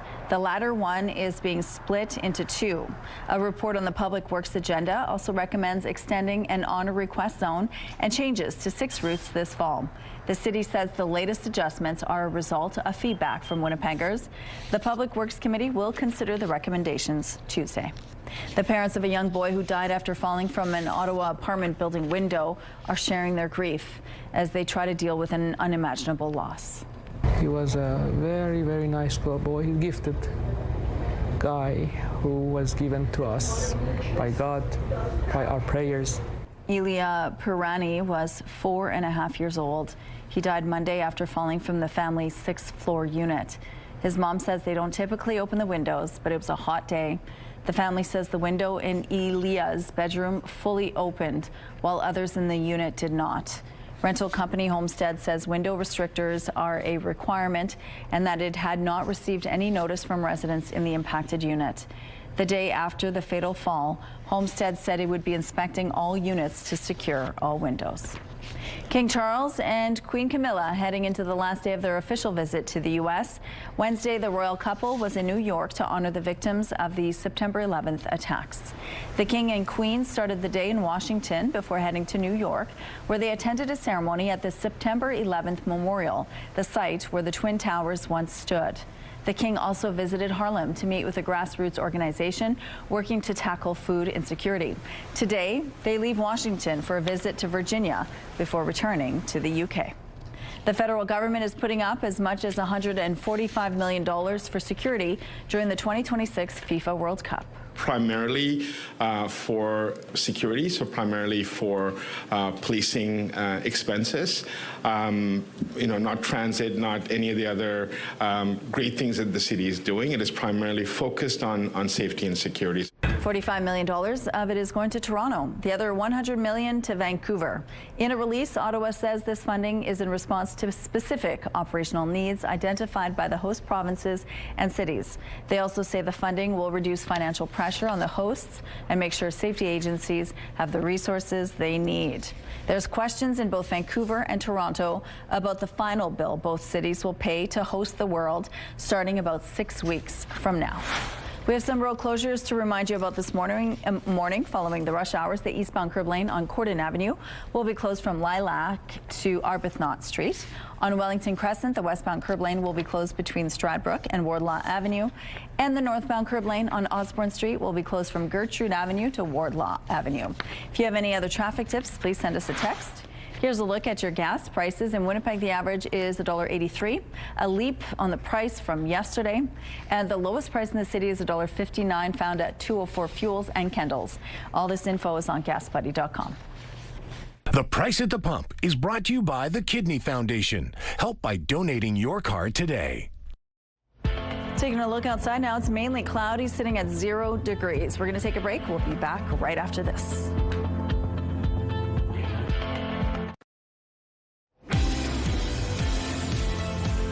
Still staring at those clouds this morning. 0 degrees, a bit of a breeze. It's out of the north-northwest, 18 kilometers per hour. The pressure is rising and the humidity sitting at 74%. Some places might be seeing a little more in the way of sunshine. You can see the break in the clouds where I'm talking. Much of central or parts of northern Manitoba will be enjoying a little more of that sun today, and maybe a little more heat as well, with mercury climbing higher in some parts of northern Manitoba where that sun will be shining a little bit brighter. Still staying below the freezing mark in the Churchill area, but -1 is actually a normal daytime high for Churchill, so you're very close to seasonal. In fact, so is Thompson very close to seasonal, with 10 degrees plus 10 being normal. You'll likely get up to about 9 for today. And yes, a little more sunshine, as I mentioned, through parts of northern Manitoba. Southern Manitoba, there will be some places that'll be seeing a little more of that sunshine. 11 degrees, Brandon could get up into the double digits, but still 16 degrees. That would be a normal daytime high here across southern Manitoba. And we're nowhere near those numbers, and we do have the heavier clouds. Now, there will be a few breaks in those clouds, so pockets of sunshine, moments here or there, just not bringing the heat, and also a little bit of a breeze that you're going to notice for today. It will be warming up. Today is the end of April, and we've been saying we just have to get through April. Well, I've been saying that. We just have to get through April because May is looking so much better, but only the first few days. There you can see the weekend. We're at least up into those mid-teens, close to seasonal. 16 degrees, remember, is normal, but it's only for the weekend. Not that it won't warm up again, but the first few days following the weekend into the start of next week, we've got some heavier clouds and some cooler temperatures moving back in. Thank you, Terry. Let's go now to Ainsley, who is live at the Duckworth Center this morning. That is where there are many different historical displays set up, all made by students. Good morning.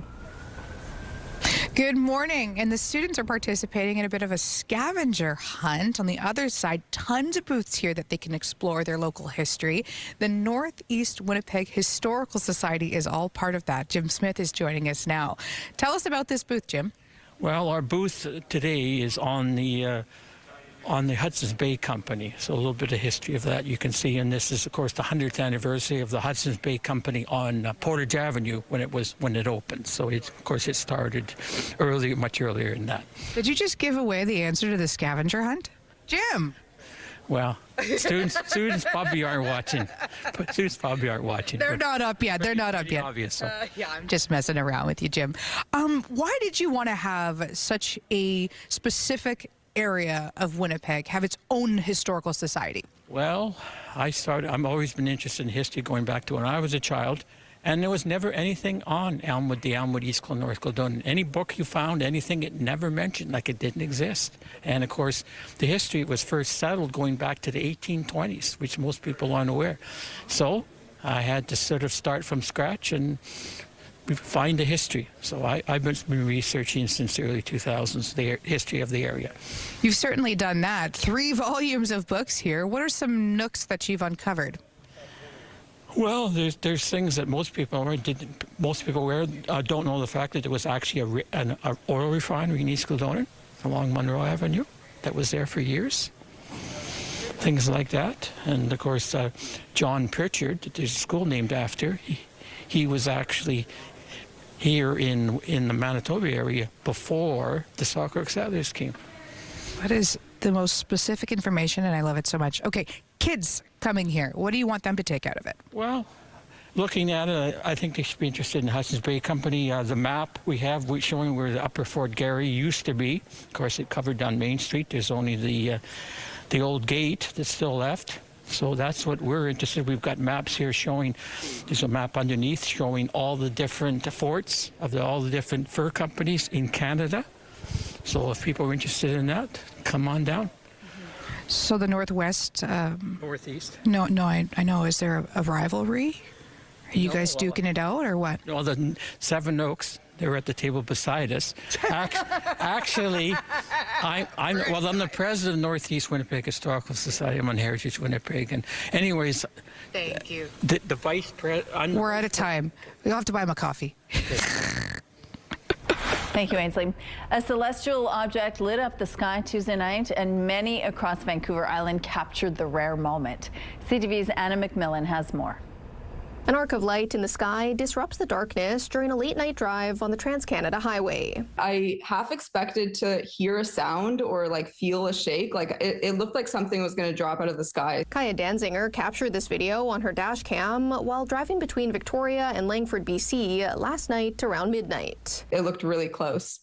The video doesn't quite capture how big and bright it was. In Comox, Mike Hall was in bed when the sky lit up. This is the type of blinds we have in our bedroom window where the light was able to radiate through. This is what he saw when he checked the footage from his wildlife camera. It startled me because it kind of lit the room, and it was very brief. And then it was subsequently additional flashes into the room. And I, for a minute, thought, is this the second coming of the big guy?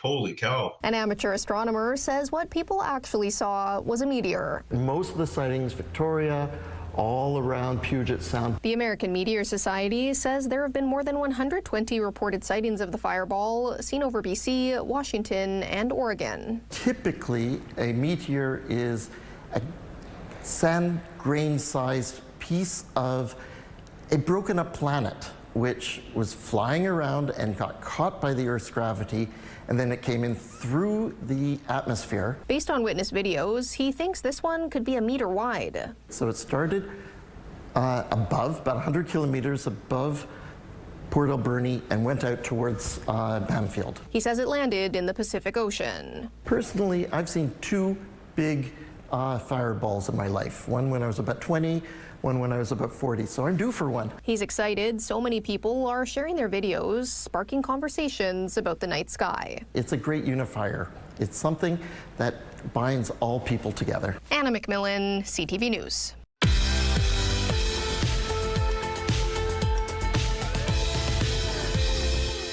Let's see who's celebrating a milestone today. Happy 94th birthday to Granny Mary. Love from your grandchildren, Cashton, Cassidy, Stevie Ray, Heave, and great-grandchildren Tavares, Osiris, Gizes, Dacia, and Danton. Happy 11th birthday, Serena. Love Mom, Dad, and Jackson. Happy 7th birthday, McKenna. Love from Mommy, Daddy, Paige, and Penny. There's McKenna. Happy 31st birthday, Domi, from the people who say you're a beautiful daughter, sister, and mother. Happy 20th anniversary to Noella and Richard, coming from your children of Ebb and Flo. And a happy 24th birthday to Jeremy. Love Mom, Dad, Sammy, Frankie, and Valley. To submit your milestone, visit our website, ctvnewswinnipeg.ca, and fill out the form at least 2 days in advance. It'll also enter you into our monthly contest for a chance to win a $100 gift certificate for Party Stuff. Milestones is brought to you by Party Stuff, Winnipeg's balloon headquarters with 3 locations.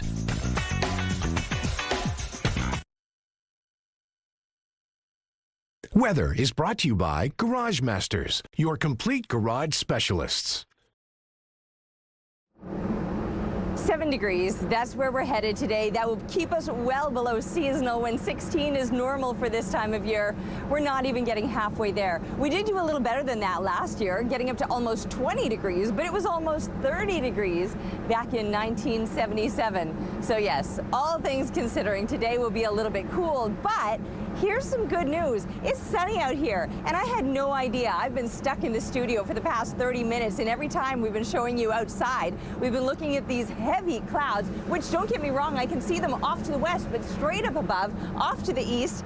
Maybe I just need to bribe my camera people to get a better shot of outside, because those heavier clouds, sure, it's a little picture that we're seeing, but it's not the whole picture. Uh-oh, I'm getting in trouble for my director now. Okay, listen, I'll bring you donuts. I don't know. I'll make it up to them, I promise. Okay, 0 degrees right now. It is still a little bit cool. It's going to stay cool throughout the day, headed to a high of 7 degrees. Some parts of northern Manitoba might do a little bit better with those temperatures, but everybody will remain below seasonal for today. This is the end of April, though. Good riddance to these cooler temperatures. May comes in tomorrow with a little bit of a warm-up, maybe not quite to what is seasonal, but we will hit mid-teens for tomorrow and through the weekend. And if only we could press pause on that, because next week is looking like we're going to experience a cool down all over again.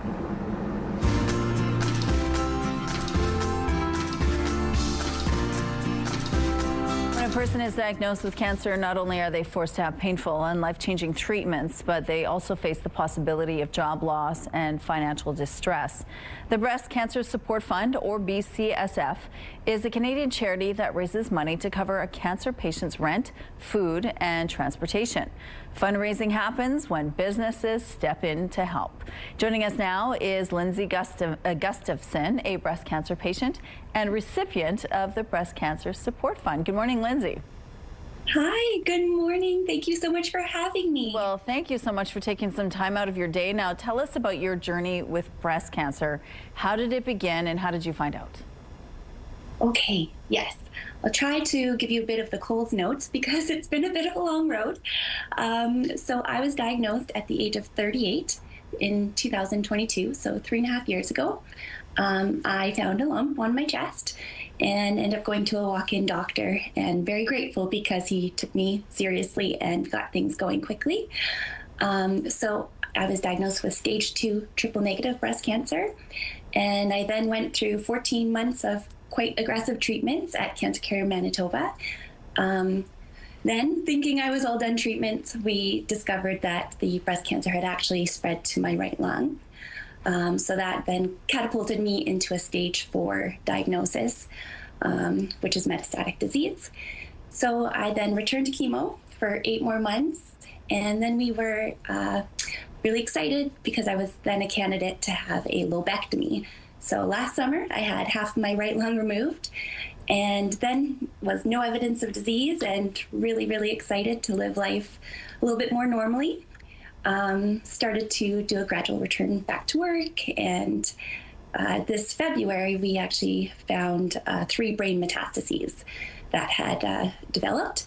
So 7.5 weeks ago, I had an awake craniotomy, which is an experience in itself, as well as 3 treatments of gamma knife radiation to my brain. So just at home, currently recovering. Well, I'm so sorry about all this. I'm glad that you're able to talk to us today. Now, obviously, just the trauma of finding out that you have cancer and that it is spreading is enough on your plate. But then there's the other hidden costs of cancer, isn't there? Tell us a little bit about that part of the journey.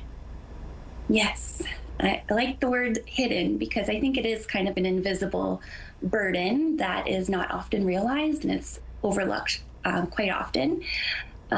So yes, there is a significant financial burden that does come with cancer diagnosis, especially when you are stage 4 metastatic. It's a lifelong disease that you're going to be working through. So there are many factors. So some people may not have disability payments, or you're just going to start to live on a lower income than you used to have. There's a lot of transportation costs, of course, the raising costs of food and cost of living, rent, mortgage, and also things such as wigs or PICC line covers, hair products to try to keep your hair, complementary treatments, vitamins, supplements, all kinds of things that you were not paying for. You got support from the Breast Cancer Support Fund. I'm sure you're grateful for that extra help. There is an event coming up quickly. We're almost out of time. What do you want people to know? It's from May 2nd to the 9th. What's happening? Yes, so this is a Canada-wide fundraiser with Breast Cancer Support Fund. Fitness studios all across Canada will be hosting fitness events from May 2nd to May 9th. And all of the proceeds from these events will be going directly to the Breast Cancer Support Fund so that they can help other people going through treatment cover their essential costs such as rent, childcare, transportation, food. Important. Well, yeah, I'm so grateful for them. Thank you. Absolutely. Well, we're so grateful for you being here with us today, and we wish you all the best on this journey. Thank you so much. Thank you. Community Connection is brought to you by Mr. Reuter Plumbing. Born to be a hero, trained to be a plumber. Hello there, Kara Wagland in the SportsCenter newsroom with your must-see moment from Wednesday. And for it, we head to Philadelphia, where the Flyers are hosting the Penguins. Less than 4 minutes to play. Brian Rust gets alone in front, but he's stopped by Dan Vladar not once, but twice. Vladar misses a poke check, but gets the pad down and keeps it there to make a pair of great saves. Flyers won 1-0 in OT to win the series, making this sequence all the more important. It is your must-see moment from Wednesday. And coming up on TSN tonight, we have 3 Game 6s from the NBA playoffs. Our coverage of those 3 games gets underway at 7 Eastern, 4 Pacific. It's all for now from SportsCenter. Have a great day. The TSN must-see moment is brought to you by Super Blinds and Draperies, featuring Hunter Douglas products. Wake up and win CTV Your Morning and Manitoba Blue Cross. We could pay your bills with a massive $20,000. The possibilities of this money are endless. Today's code word is jackpot. Head to the contest page at ctvwinnipeg.ca or scan the QR code on your screen. Enter jackpot with your info for your chance to win the Your Morning $20,000 Pay Your Bills contest, brought to you by Manitoba Blue Cross, your local trusted health benefits provider. Good luck. It's Thursday, April 30th. Stranded in a hallway for days. The family of an 87-year-old woman injured in a fall says her experience in a Winnipeg emergency department has been inhumane. Deciding a councillor's fate, a vote is expected today at Winnipeg City Hall on a resolution to turf Russ Wyatt from several committees. And cow watchers flock to a farm north of Toronto, and they cheer as the happy herd heads to pasture for this summer. Your Morning Winnipeg starts right now.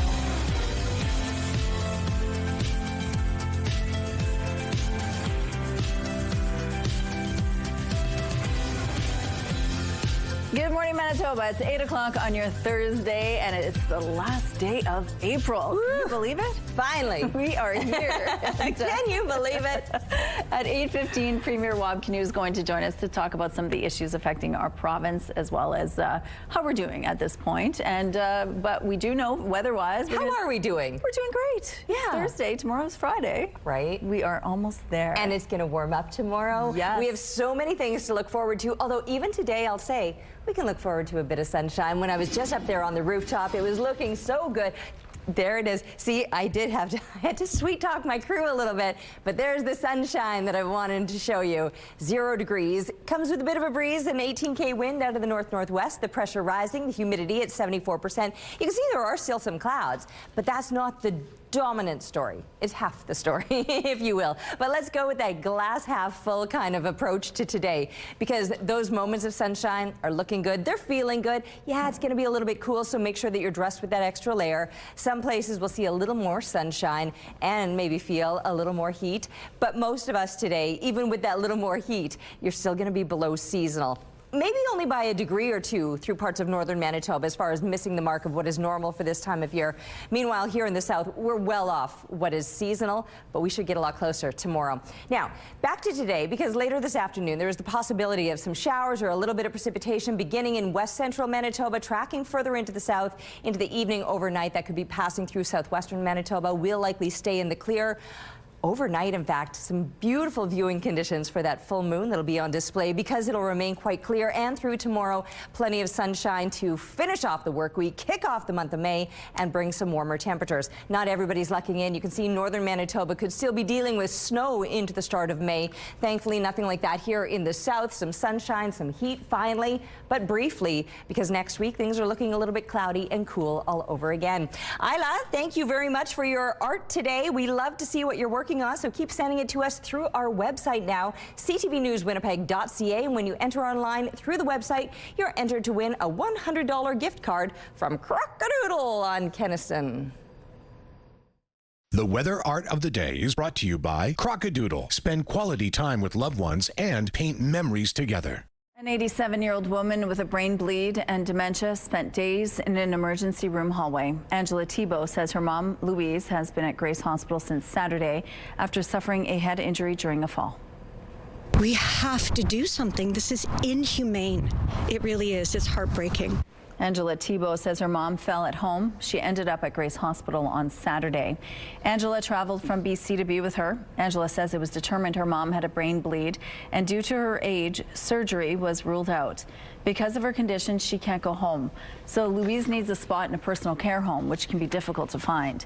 In the meantime, a hospital bed is her only option, but she was placed in a hallway at the Grace until Wednesday morning, waiting to be admitted.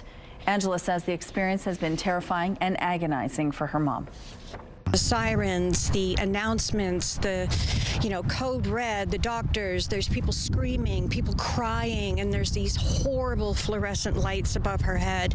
A spokesperson for Health Minister Uzuma Azaguera says this is a distressing situation, and the minister's office has connected with the patient's family and is working to ensure the patient is admitted as soon as possible, adding they will be working with the family to make sure she gets the care she needs. Winnipeg City Council is expected to vote today on an EPC motion concerning Transcona City Councillor Russ Wyatt. On April 21st, EPC moved to boot Wyatt from 5 committees and boards. The decision follows revelations that Wyatt had been arrested and charged last month with drugging and sexually assaulting a man. Wyatt says he is innocent of the charges. Wyatt has ignored calls to step away from his City Hall duties while he deals with the charges. Mayor Scott Gillingham and other members of EPC say residents have raised concerns about Wyatt's attendance at these committees and boards, where in some cases members of the public sit on them. The allegations against Wyatt have not been tested in court, and he is presumed innocent. Toronto police say a suspicious ad led to an arrest in a ghost gun investigation. These are fully functioning firearms that were not purchased through regulated channels and in many cases are not traceable in the same way as traditional firearms. Police say multiple 3D printed guns were seized and a 28-year-old man was arrested. The investigation began after a tip from the RCMP about a suspicious online advertisement on a firearms website. Who let the cows out?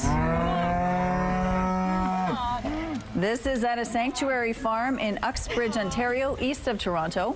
Every year they allow people to come cheer on their cows as they allow them back into the pasture after the winter season.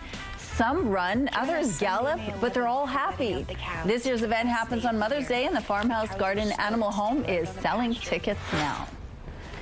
Here's a look at what's happening on Notre Dame. No stampede over here. Things are moving quite well. If you have any traffic tips to share with us, please send us a text at 10400. Traffic is brought to you by Curtis Carpets, Manitoba's flooring experts. Well, let's go back now to Ainsley, who's live at the Duckworth Center at the University of Winnipeg. Students have been working so hard on their history projects. You're going to introduce us to one of those students. Good morning, Ainsley. Good morning. I got 2. I got an extra one, a bonus child. You know what's great with the Red River Heritage Fair? They are able to showcase it. They're able to participate in workshops and really get out of their comfort zone. So Hudson and Elijah are joining us now. Hudson, why did you choose this particular project, and tell us all about it? We chose this project because the past couple of years we've done projects on people instead of like an accident or like a disaster. We wanted something a little bit more exciting. And what has excited you? What did you learn? I thought that it was very interesting to learn how the boats collided and about what the people did in the event. I thought it was very interesting how people risked their lives to save others more than themselves. So what happened? So, for instance, Vince Coleman, this guy right here, he sent a Morse code. He sent Morse code messages to a conductor of a train to stop the train and save 700 people doing it when he noticed the boats were on fire. Wow. What was the most interesting part, or what surprised you about this project? What surprised me was that how the boats collided. It was just crazy at first. They collided because they both made mistakes. One went in the way of the other, and one refused to move. Are you looking forward at the Red River Heritage Fair to looking at other students' projects? I really am. I think there's a lot of good projects out here, and I think everyone deserves to be here. I think everything is good. Are you going to do this next year? No, this is our last year. Oh, your last year for both of you? Yeah. Oh, all right. Well, maybe you can come back as a spectator. And everybody at home can, too. I think the public viewing is at 5:30. So 5:30 p.m. is when everybody can take advantage of these awesome projects. What a great project. I love that lesson. Thank you, Ainsley. A Halifax tour guide is sharing an incredible story about a chance encounter with a mystery tourist that changed his life in ways he never saw coming. Here's CTV's Emma Convey. This is where it all began in 1795, and hopefully this is where it's going to end, one way or the other. The global hit TV series The Curse of Oak Island is filmed here. It holds a special place in historian Charles Barkhouse's heart. He grew up in the area and has a passion for the over 220-year-old mystery. Last September, while guiding a tour, he also met his guardian angel here. After the tour, we get back to the base area there, and a lady got off, and she was approaching me, and I thought she was going to ask me a question about Oak Island, but she introduced herself, and she said, "Could I examine your neck?" And she kind of felt my neck, and she said, "You got to call your doctor immediately." Which is exactly what he did. After several tests, he was diagnosed with thyroid cancer. They took the cancer out, discovered that it was a medullary thyroid cancer, which, if left undetected and untreated, will affect your liver, your lungs, and is fatal. It's a rare and aggressive form of cancer. They also removed over 40 lymph nodes. 23 of those were cancerous too. He's thankful for the mystery tourist every day. I put a post up about this because early detection and early treatment for anything is important. And there were some things stated on the internet that just wasn't true, and I wanted to set the record straight. So I refer to her as my guardian angel. Barkhouse doesn't know her name. Given the turn of events, he wishes he had taken her contact information to thank her. Everything lined up. It was like a perfect storm that day. You know, everything lined up, and she was in the right place at the right time. And I wish she was here right now. I would thank her, because I'm telling you, she probably saved my life. Emma Convey, CTV News, Oak Island, Nova Scotia. Oh, what an exceptional shot we're looking at right now. Thank you to my crew. They always give me the best views, don't they? Yeah, I offended them earlier, so now it's time to butter them up. Well, we'll butter them up with sunshine as we're looking through the CTV Live Eye, brought to you by Bathfitter, exclusive home of the PermaFit solution. Listen, they just had to give the whole picture, and the whole picture does include some clouds. So we started with that, and we saved the best part for later, and this is now later, enjoying that sunshine. And warmer temperatures, look, we're on the rise. We cracked the freezing mark, pushed now into the plus digits. Not everybody. Brandon still coming in at -1, Swan River -2, -1 in the Pas. So right along this very western border, where it's actually clearer, it's cooler. Northern Manitoba, it's also a little bit cooler for you, but those clear conditions are being enjoyed through parts of northern Manitoba as well. You can see the break in the clouds that I'm talking about, where the sun is shining the brightest, but we have a little break in those clouds right over Winnipeg, and that's what we're seeing out there right now too. As the day goes on, there will be moments of sunshine, moments of cloud, a little bit of both. Nothing as far as seasonal temperatures go, not today anyway. Tomorrow we can certainly hope for better. Today getting up to about 6 degrees. That'll be by the time kids are coming home from school, the lunch hour. A cool 3. Yeah, even our 7 degrees expected as our high today will be well below seasonal. 16 is normal, and we'll get closer to that tomorrow.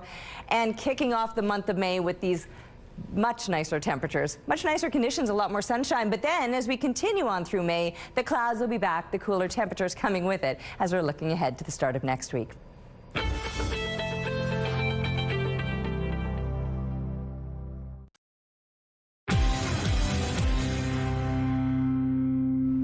Following the lead of countries like Australia and Brazil, Manitoba's premier says his government will ban children from using social media and AI chatbots. And joining us now with more on this is Premier Wab Kinew. Good morning, Mr. Premier.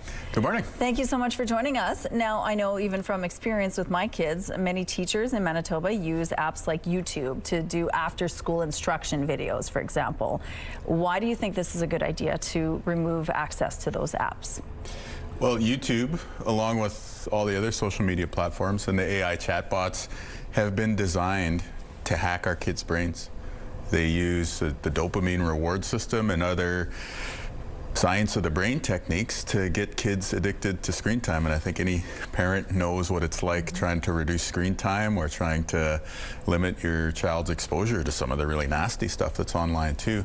So social media can be used for positive purposes, just like AI, but we, after living through a few generations of online platforms being part of our lives and seeing how that changes things, I think we have to protect youth while their brains are still developing, while the judgment and the resilience is still coming along, because it's having a huge impact. Anxiety and depression amongst young people is going through the roof. We're seeing even self-harm. We're seeing really tough things going on. So these platforms know what they're doing. This is not by accident. These tools are designed to work exactly this way, to make kids addicted to the technologies. It's one thing for somebody, you know, such as you or I, to make the choice that, you know, we want to go online.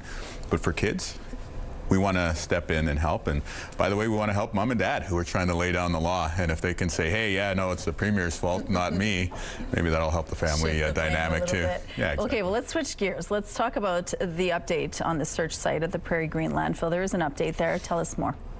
Well, the search did return Morgan and Mercedes. But we also had to do a bunch of decommissioning, so like taking down the buildings and restoring the landfill to its normal operations, basically. So the final cost came in, and it was $18.4 million. And this is newsworthy because that's exactly 1/10 of what the last government said it was going to cost.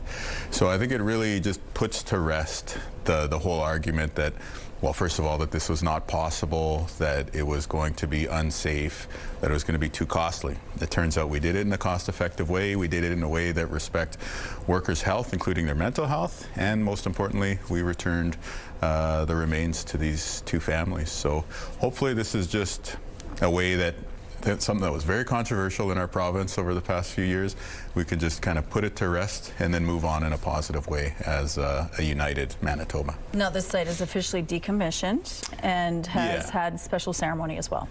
Yeah, no, that's a good point. The families have really invested a lot by way of prayer. One family is traditional in terms of Indigenous spirituality. One family is Christian. And each of them have brought their faith traditions forward. And I can tell you we've also, you know, said some prayers with the contractors and construction workers on site too. So an issue like this, it goes beyond just the money. It goes beyond just maybe the logistics of it, and it really does cut through to the human level too. Okay, let's go to Brady now, because the search is ongoing there at Brady landfill. Yeah, is that right? And so nothing new in that search? No, I mean, the biggest update I can share is that the date and the locations of the material match up with what we're looking for. So we're searching in the right place. Okay. This search is proving to be a little bit more difficult than the other one, just in terms of the search technicians are moving through the material more slowly. And that's just because of the nature of what they're going through. More bags, takes more time to open and to examine everything properly. Okay. Well, let's talk now about food inflation. Everybody's affected by high costs at the grocery store. Like, you have said that you're doing what you can to help tackle some of the predatory moves that some big companies are doing. You're going after Sobeys. Tell us what's happening there. Yeah, well, I think the biggest thing that we're going to do to actually help you directly is take the sales tax off of all food and drinks. We've now announced that that's going to not just be the grocery chains, that will also be the mom and pop shops and corner stores.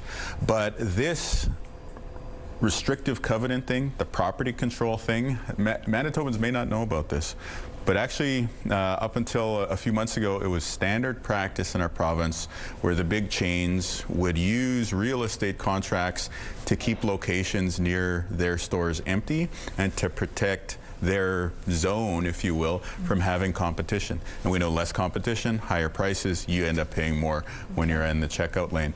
So we passed a law to really clamp down on this. Almost all of the grocery chains have abandoned these property controls, except for one chain. And so now, today, we're announcing we're moving ahead with the project of challenging these property controls. Again, it's another step that we can take. Hopefully, it's going to bring more competition, lower prices for you at the grocery store. But again, it's not a silver bullet. We're cutting the sales tax. We're taking aim at predatory pricing online. We're going to do these property controls, froze the price of milk. We put all those things together. Hopefully, it's going to help you out a little bit at the grocery store. Thanks for your time today. Thanks. All right, it's looking beautiful out here. Standing under the blue sky, sun shining on me up here on the rooftop. I've got the extra layer on. You'll need it today. But if you're properly dressed, you'll step outside and be like, yeah, this is all right. I mean, as far as temperatures go, it is cool and below seasonal. 2 degrees is a normal low temperature, and we haven't even gotten there yet. And that's a warm up from the -3. That was our lowest temp earlier this morning. There's a bit of a breeze. It's 18 clicks. It's out of the north-northwest. The pressure rising, humidity at 74%. But the sky conditions have certainly improved over the heavier clouds that we were seeing first thing. And we will be seeing some clouds here or there, but enjoying some moments of sunshine, certainly. And the cooler temperatures that will come along with that will be over after today, but only for a few days. We've got a warm up to come for May, the first weekend of May. So today we'll top out at about 7 degrees. Similar temperatures across the province. All of us, most of us anyway, staying in the single digits. Mid-teens is normal for this time of year, around 16 degrees. We could get to 14 tomorrow and a little bit warmer yet for the weekend. This little beaver out for a swim. Thanks to Leonora for sharing the photo with us. Keep the pictures coming to Winnipeg Weather at ctv.ca. Weather is brought to you by Mr. Lube Plus Tires. Same-day oil and tire changes.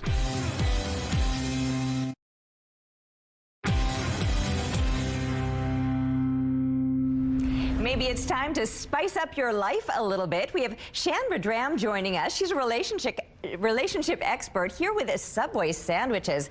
Shan, happy to have an exciting chat with you because Subway has done a survey that has brought some very interesting information to light. Let's talk about this. Yes, very interesting information. As a Canadian, a proud Canadian now living in Los Angeles, I was very pleased to find that Canadians like it medium when it comes to spice in both their relationships and on their sub. So sometimes there's this reputation that we're more mild. No, Canadians like a little kick, but we also know where to draw the line. And I love that for us. Okay, so what do you mean we know where to draw the line as far as like you don't want just pure heat with no flavor, or we don't want anything like too spicy? What are we talking about there? It's not spice for spice's sake. You know, sometimes we like spicy foods just to prove how spicy we like it, and other times we want it to actually complement our flavor palette. And the same thing goes for relationships. Canadians tend to like things spicy. They want to try new things in their relationships. At the same time, it's not just trying new things for trying new things' sake. So I really love how this is a customizable menu that goes from mild all the way to wild and then to wicked, which is really, really hot, but not hot again for the sake of being hot. Hot for those that it reflects their palate. All right, so let's start with the kind of mild. What are they offering up in that sense? Okay, so mild is definitely big flavor with a little kick and then a cooling component with the ranch afterwards. And according to our survey findings, baby boomers are most likely to like it mild, both when it comes to their sub as well as their relationships. For these individuals, comfort does not equal boring. It equals exciting. Routine is a way to show that we know each other, we're in our flow, and above all else, we know ourselves and our limits. Okay, who are maybe the medium lovers then? Okay, so the medium lovers, like I said, this tends to be all of Canada. We found that the majority of Canadians tended to like both medium when it came to their flavor palette on their sub, as well as medium when it came to spice in their relationship. Again, reflecting the fact that Canada is diverse, and so we like to try new things. We're also individuals who are true to our nature. We're not going to be out there, you know, dressing like it's summer in the winter. We know our limits, but at the same time, we're willing to push the boundaries just a little bit. All right, and they've got, of course, the sandwiches that go along with this, something mild, something medium, and then something wild, you say? Yes. Okay. So I actually have to mention this though, because the medium, it has real Canadian hot honey and it is delicious. This is the wild sandwich. So if we're going on to Wicked now, this is the Nashville style deli. So it's Nashville heat. So it doesn't hold back and it really packs a punch in there. And this is for individuals who really like to go on the more wicked side of life. They like to push the boundaries. And our survey found that Gen Z are the ones who tend to like more spice, again, when it comes to both their sub and their relationship. This expresses also when we're younger, we probably are more open to new experiences. And interestingly, Gen Z were also the ones more likely to pretend to like spicier foods than they actually do on a first date. Okay, fair enough. Showing off that wild side or wicked side, right, to start. These sandwiches are all available now, yes? Yes. And Terry, I have a question for you, okay? Are you mild, are you wild, or are you wicked? I'm a little bit in that medium range, but I will say I have married an Englishman with the palate of a 12-year-old, so I downplay all the spice now just for the compatibility's sake. I gotta say, we're out of time, but I'm loving these new sandwiches. I will try them out for a little something for everyone, and I love that you've got that too. Thanks so much for joining us today. Thank you. Try that hot honey chicken. It's going to be perfect for you. Excellent. I'll check it out. Wake up and win with CTV Your Morning and Manitoba Blue Cross. We could pay your bills with a massive $20,000. Imagine what you could do with an extra 20 grand. Today's code word is jackpot. Head to the contest page at ctvwinnipeg.ca or scan the QR code on your screen. Enter jackpot with your info for your chance to win the Your Morning $20,000 Pay Your Bills contest. Brought to you by Manitoba Blue Cross, your local trusted health benefits provider. Tune in tomorrow for another code word. Good luck.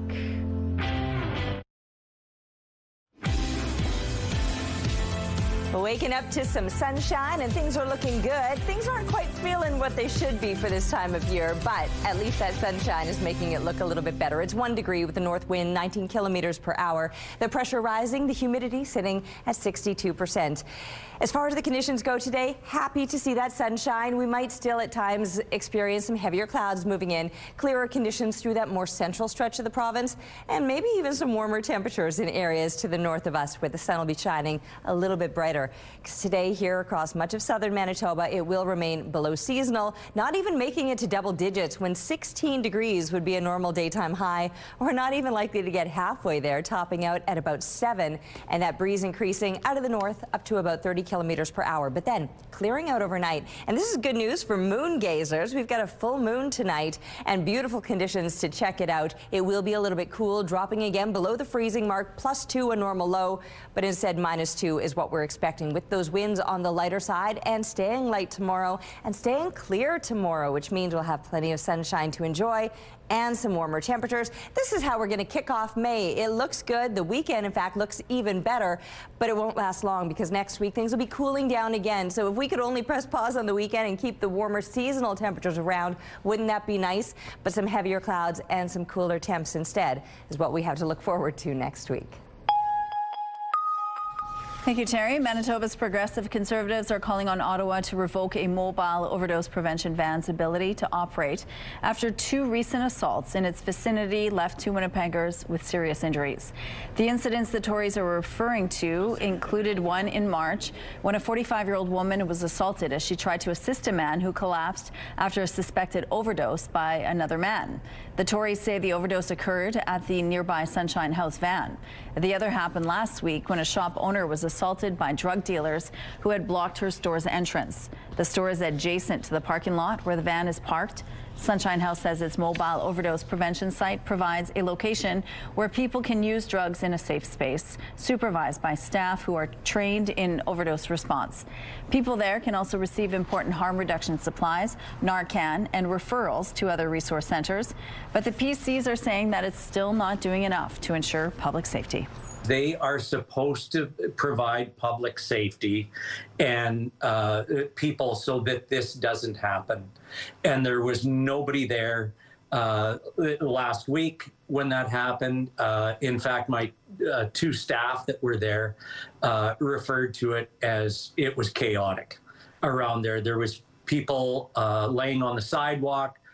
There was people that were highly intoxicated with the drugs, and there's just no one around. Sunshine House's mobile overdose prevention site received its exemption in December of 2025. It's set to expire at the end of this year. Hearing aids may soon be available over the counter in Ontario. The province is considering a regulatory change which would allow Ontario residents with mild hearing loss to buy devices without a prescription. Ontario's Health Ministry launched a 30-day consultation on the idea. Health Canada recently issued medical device licenses for some wireless earbuds that have built-in hearing aid capabilities. But Ontario law currently bans selling a hearing aid unless it's prescribed by a doctor or audiologist. If you're earning, you're paying taxes. Today is personal tax deadline day. CTV's John Valley-Rouse spoke to an expert about the best strategies if you're getting a refund. 2, 3, 4. We asked financial planner and author Jessica Morehouse to lay out $100 stacks of 20s to show what Revenue Canada says is the average tax refund. So this is how much? This is $2,000. And for those getting cash back, we had the simple question. What do you plan to do with your tax refund? Well, hopefully to invest it into the stock market. Probably spend it on more bills. Unfortunately. Probably take my family out on a vacation, maybe just me and my husband, you know, kids are older. According to a survey, only 9% of those getting a refund plan to spend it on something discretionary, like a trip or dining out. Morehouse routinely posts videos about financial matters and recommends people should first use the cash to establish an emergency fund that can cover 3 to 6 months of expenses. And emergencies can take all types of forms. It can be job loss. I know a lot of people are really concerned about job security now more than ever, but it could also be your pet gets sick. Bam, that's a $700 vet bill. If that's looked after, she recommends using the refund to pay down high-interest debt like on a credit card. With a recent survey finding 36% of cardholders don't pay off their monthly balance. That's a great place to put it. And then, you know, figure out why did we get into credit card debt? How can we make sure we don't get into credit card debt again? If those are paid off, Morehouse thinks among other wise moves would be to save or invest within a tax-free savings account where your money can grow, or contribute to your registered retirement savings plan. And if you want fun money, she says it's okay to spend on that too. For some people that don't want to just do all the boring stuff I just mentioned, maybe give yourself, 10 or 20% of your tax refund to do something nice with for yourself. Meanwhile, surveys show about 4 in 10 Canadians are counting on their tax refund to pay for everyday expenses, a sign of the cost of living pressures many are facing. John Valley-Rouse, CTV News, Toronto. Here's a look at the current traffic situation right now on Kenaston Boulevard. It looks like things are moving quite well in this part of the city. If you see any problems out there, though, please let us know by sending us a text. Here's a look at your gas prices. In Winnipeg, the average is $1.83, a leap on the price from yesterday. And the lowest price in the city is $1.59, found at 204 Fuels and Kendall's. All this info is on GasBuddy.com. The Price at the Pump is brought to you by the Kidney Foundation. Help by donating your card today. It's time now for your answers to our question of the day. Today is National Bugs Bunny Day, so we wanted to know, which cartoon character do you most relate to? Shay shared, I relate most to Bugs Bunny because I love carrots and I'm pretty smart. Kathy says Bugs Bunny, of course. What's up, Doc? For Marlene, it's always Bugs Bunny for his sarcasm, fun, and wit. Andy says, I most relate to Rick of Rick and Morty, the science part, not the other things. Lindsay relates to Scar from The Lion King. Susan feels like Flo, how she feels. Bugs Bunny is Eve's favorite, and Felicity likes SpongeBob SquarePants, and Phoebe likes Bingo from Bluey. Thank you so much for your responses. Question of the day, brought to you by Provivo, Manitoba's #1 cool sculpting clinic, science-backed body contouring. Let's go back now to the University of Winnipeg, where Ainsley McPhail is live this morning, where students' projects are on display, telling us all about Canadian history. Hi, Ainsley. Hi, Rochelle. The Red River Heritage Fair is back, and the kids, they're here, over 200 of them. Ethan and Eli are joining me now to tell us all about their project on Valor Road. What did you guys learn? I'll start with Ethan. Basically, before we did the project, I didn't even know anything about this street or how it changed its name. All I knew is that I lived close to it, and my partner Eli wanted to do a project on it. And you uncovered quite a bit. What was some of your favorite facts? How much they did and where they went, and the fact that such a coincidence on how they all earned the Victoria Cross and they all lived on the same street. That was pretty cool. Well, speaking of, you actually created your own. It looks pretty authentic. Tell me about it. That was made with clay and oven-dried clay. Then we put it in the oven, painted it, and then tied some ribbon around it. Great job, guys. And photos. I see a lot here going on. Tell us about some of those adventures. So basically, we kind of just took pictures at like stuff that had like murals, basically like that had something to do with like the street, or like they were representing stuff. And someone actually tried to recreate it, like here? Oh yeah, there's another Valor Road one over there, and they didn't recreate this, but they recreated the plaques in a circle. And they have like the Victoria Cross. Then this is Frederick Hall. Then we have Leo Clark here. A real photo shoot. Okay, I noticed, it's funny, I noticed some sweet treats here. How is candy a part of your project? It's just for the questions at the end. If you get one right, you get a candy. And we have questions in here. Okay. He's going to ask me one. I'll close my eyes. It's in French, so good luck. Qui sont les soldats qui vivaient sur le chemin de la bravoure? I think we only have like 15 seconds left. So you know what? Rochelle, can you answer that? Les soldats de Valor Road. Je ne sais pas leur nom. I don't know their names. I blacked out. Honestly, that's not a fair question. Tell them that's a good question. Thanks, Ainsley. Let's go out to the rooftop now. It's looking sunny out there. It is. It's looking beautiful out here right now. Blue sky above. I can still see those heavier clouds off to the west, but directly overhead, off to the east. Many places where I turn my head, I'm just trying not to turn to the west. It's looking really good, and it's feeling not too bad. I mean, I'm wearing a winter coat, and it's almost May. Yeah, that's tomorrow, first day of May. Today, last day of April, so hopefully we can be rid of this. I don't know why I tried to do that. Anyway, we can be rid of the jacket by today. Although, do you know what? You're going to see me here next week wearing this exact same coat, because the temperatures on the other side of the weekend are going to cool down all over again. Hang on, we'll get there. It's 1 degree right now. North winds 19 clicks. Pressure rising, humidity at 62%. It is still sunny. It's looking good. Sunglasses with those extra layers on. Remaining below seasonal today. A high of 7. It should be 16 this time of year, so we're not even going to get halfway there. But then tomorrow, almost there, 14 degrees, mid to high teens expected through the weekend. And then I mentioned next week I'll be wearing this coat again, because just on the other side of the weekend, we only have a few days to enjoy the seasonal temps with the sunshine, because next week some heavier clouds are coming back and they're bringing the cooler weather with it. Taking a break right now. We'll be back with Your Morning Winnipeg.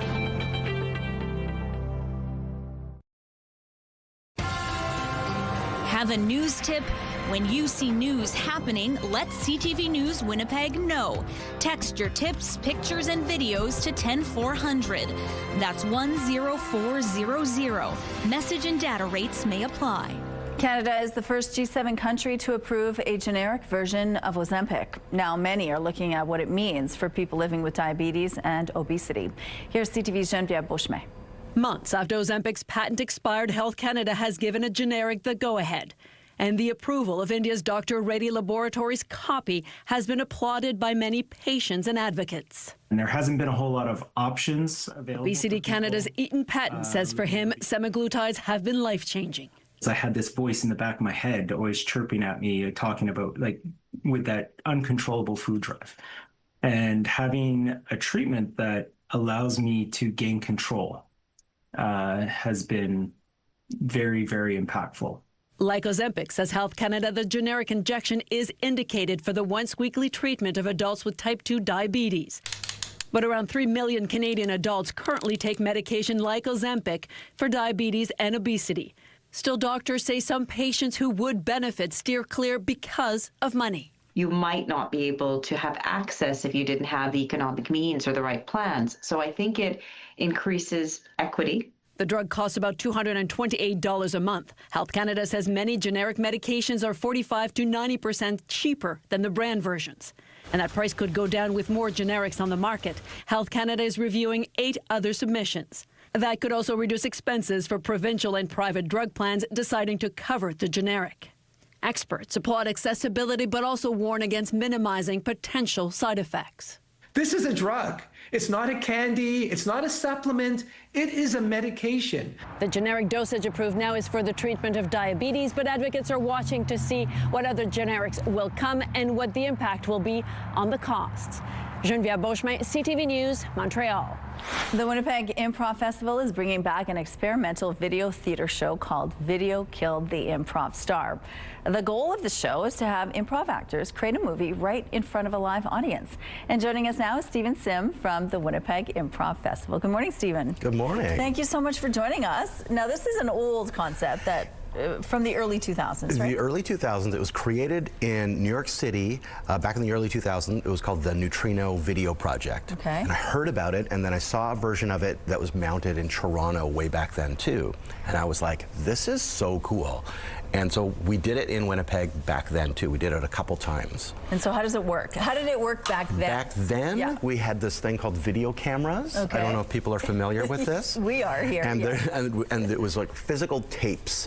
And so we would get a suggestion, and the film crews and the improvisers would run out of the theater in front of the live audience, and they would shoot the movies and run the tapes back scene by scene. So we had like 9 tapes being run back into the theater and played as is. Live, just like that. The raw is just like that. Exactly. No editing, no nothing. All in-camera editing. Okay, well, technology has really changed since then, right? It has changed. In fact, I wanted to do it in that old way. I wanted to find old cameras. We couldn't find enough old cameras that were working. We just couldn't do it. So if you have one, we'll do it next time. I think we have some in the old locker in the back somewhere. Great, we'll use that. So now we're going to use phones. It's boring, but we're still going to be on stage in front of the audience. We have 3 different film crews of like a camera operator and improvisers. We get a suggestion, we get an object from the audience, and then that film crew runs out of the theater and starts filming their first scene. Okay. And then the next crew comes up, gets a suggestion, an object, and runs out of the theater.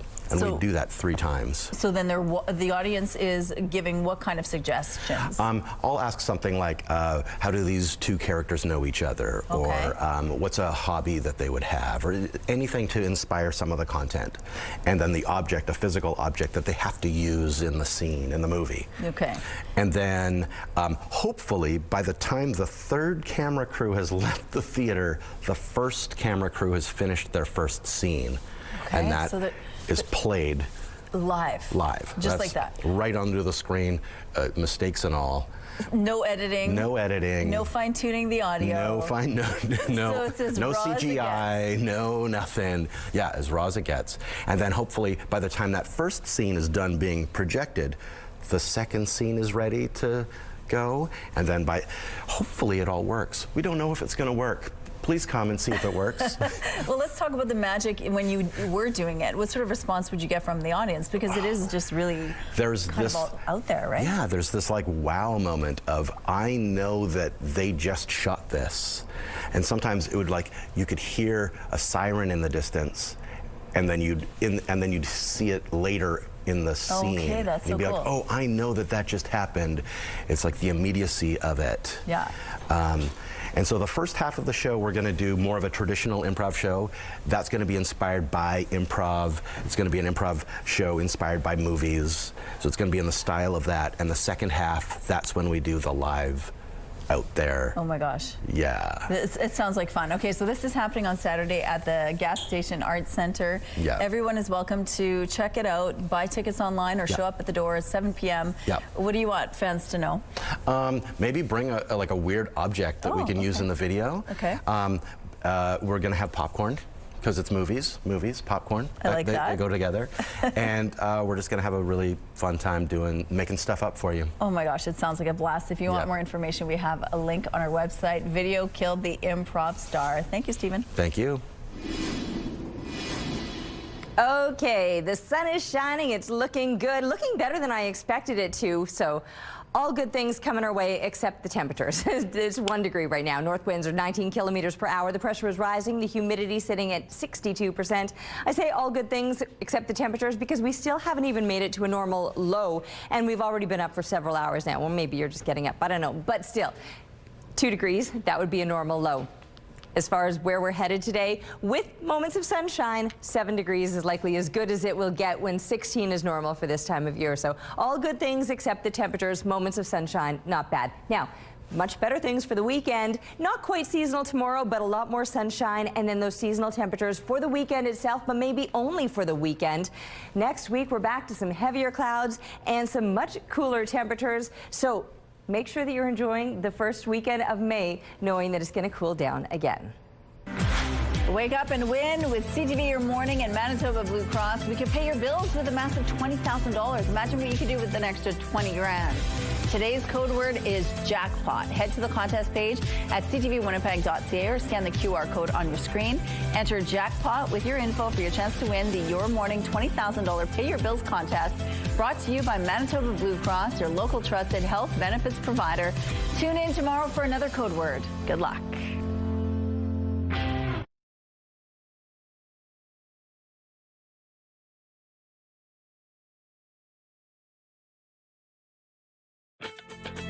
Rooftop arrangements provided by Lacoste Garden Center.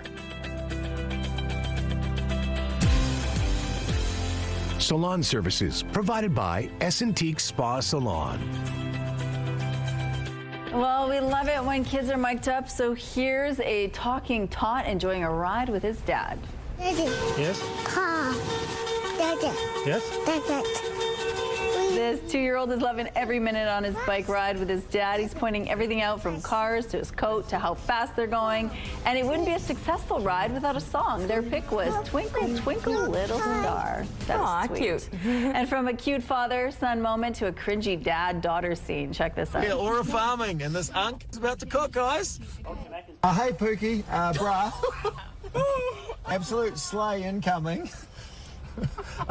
Can I get Ben loves embarrassing his daughters. Here he is dropping Gen Z slang while going through the McDonald's drive-thru to the horror of the girls in the back. That's great. Full rage bait. Hang on, I'm just looking in, sorry. Can I? And then finally we finish things off with feeding time for some feathered friends.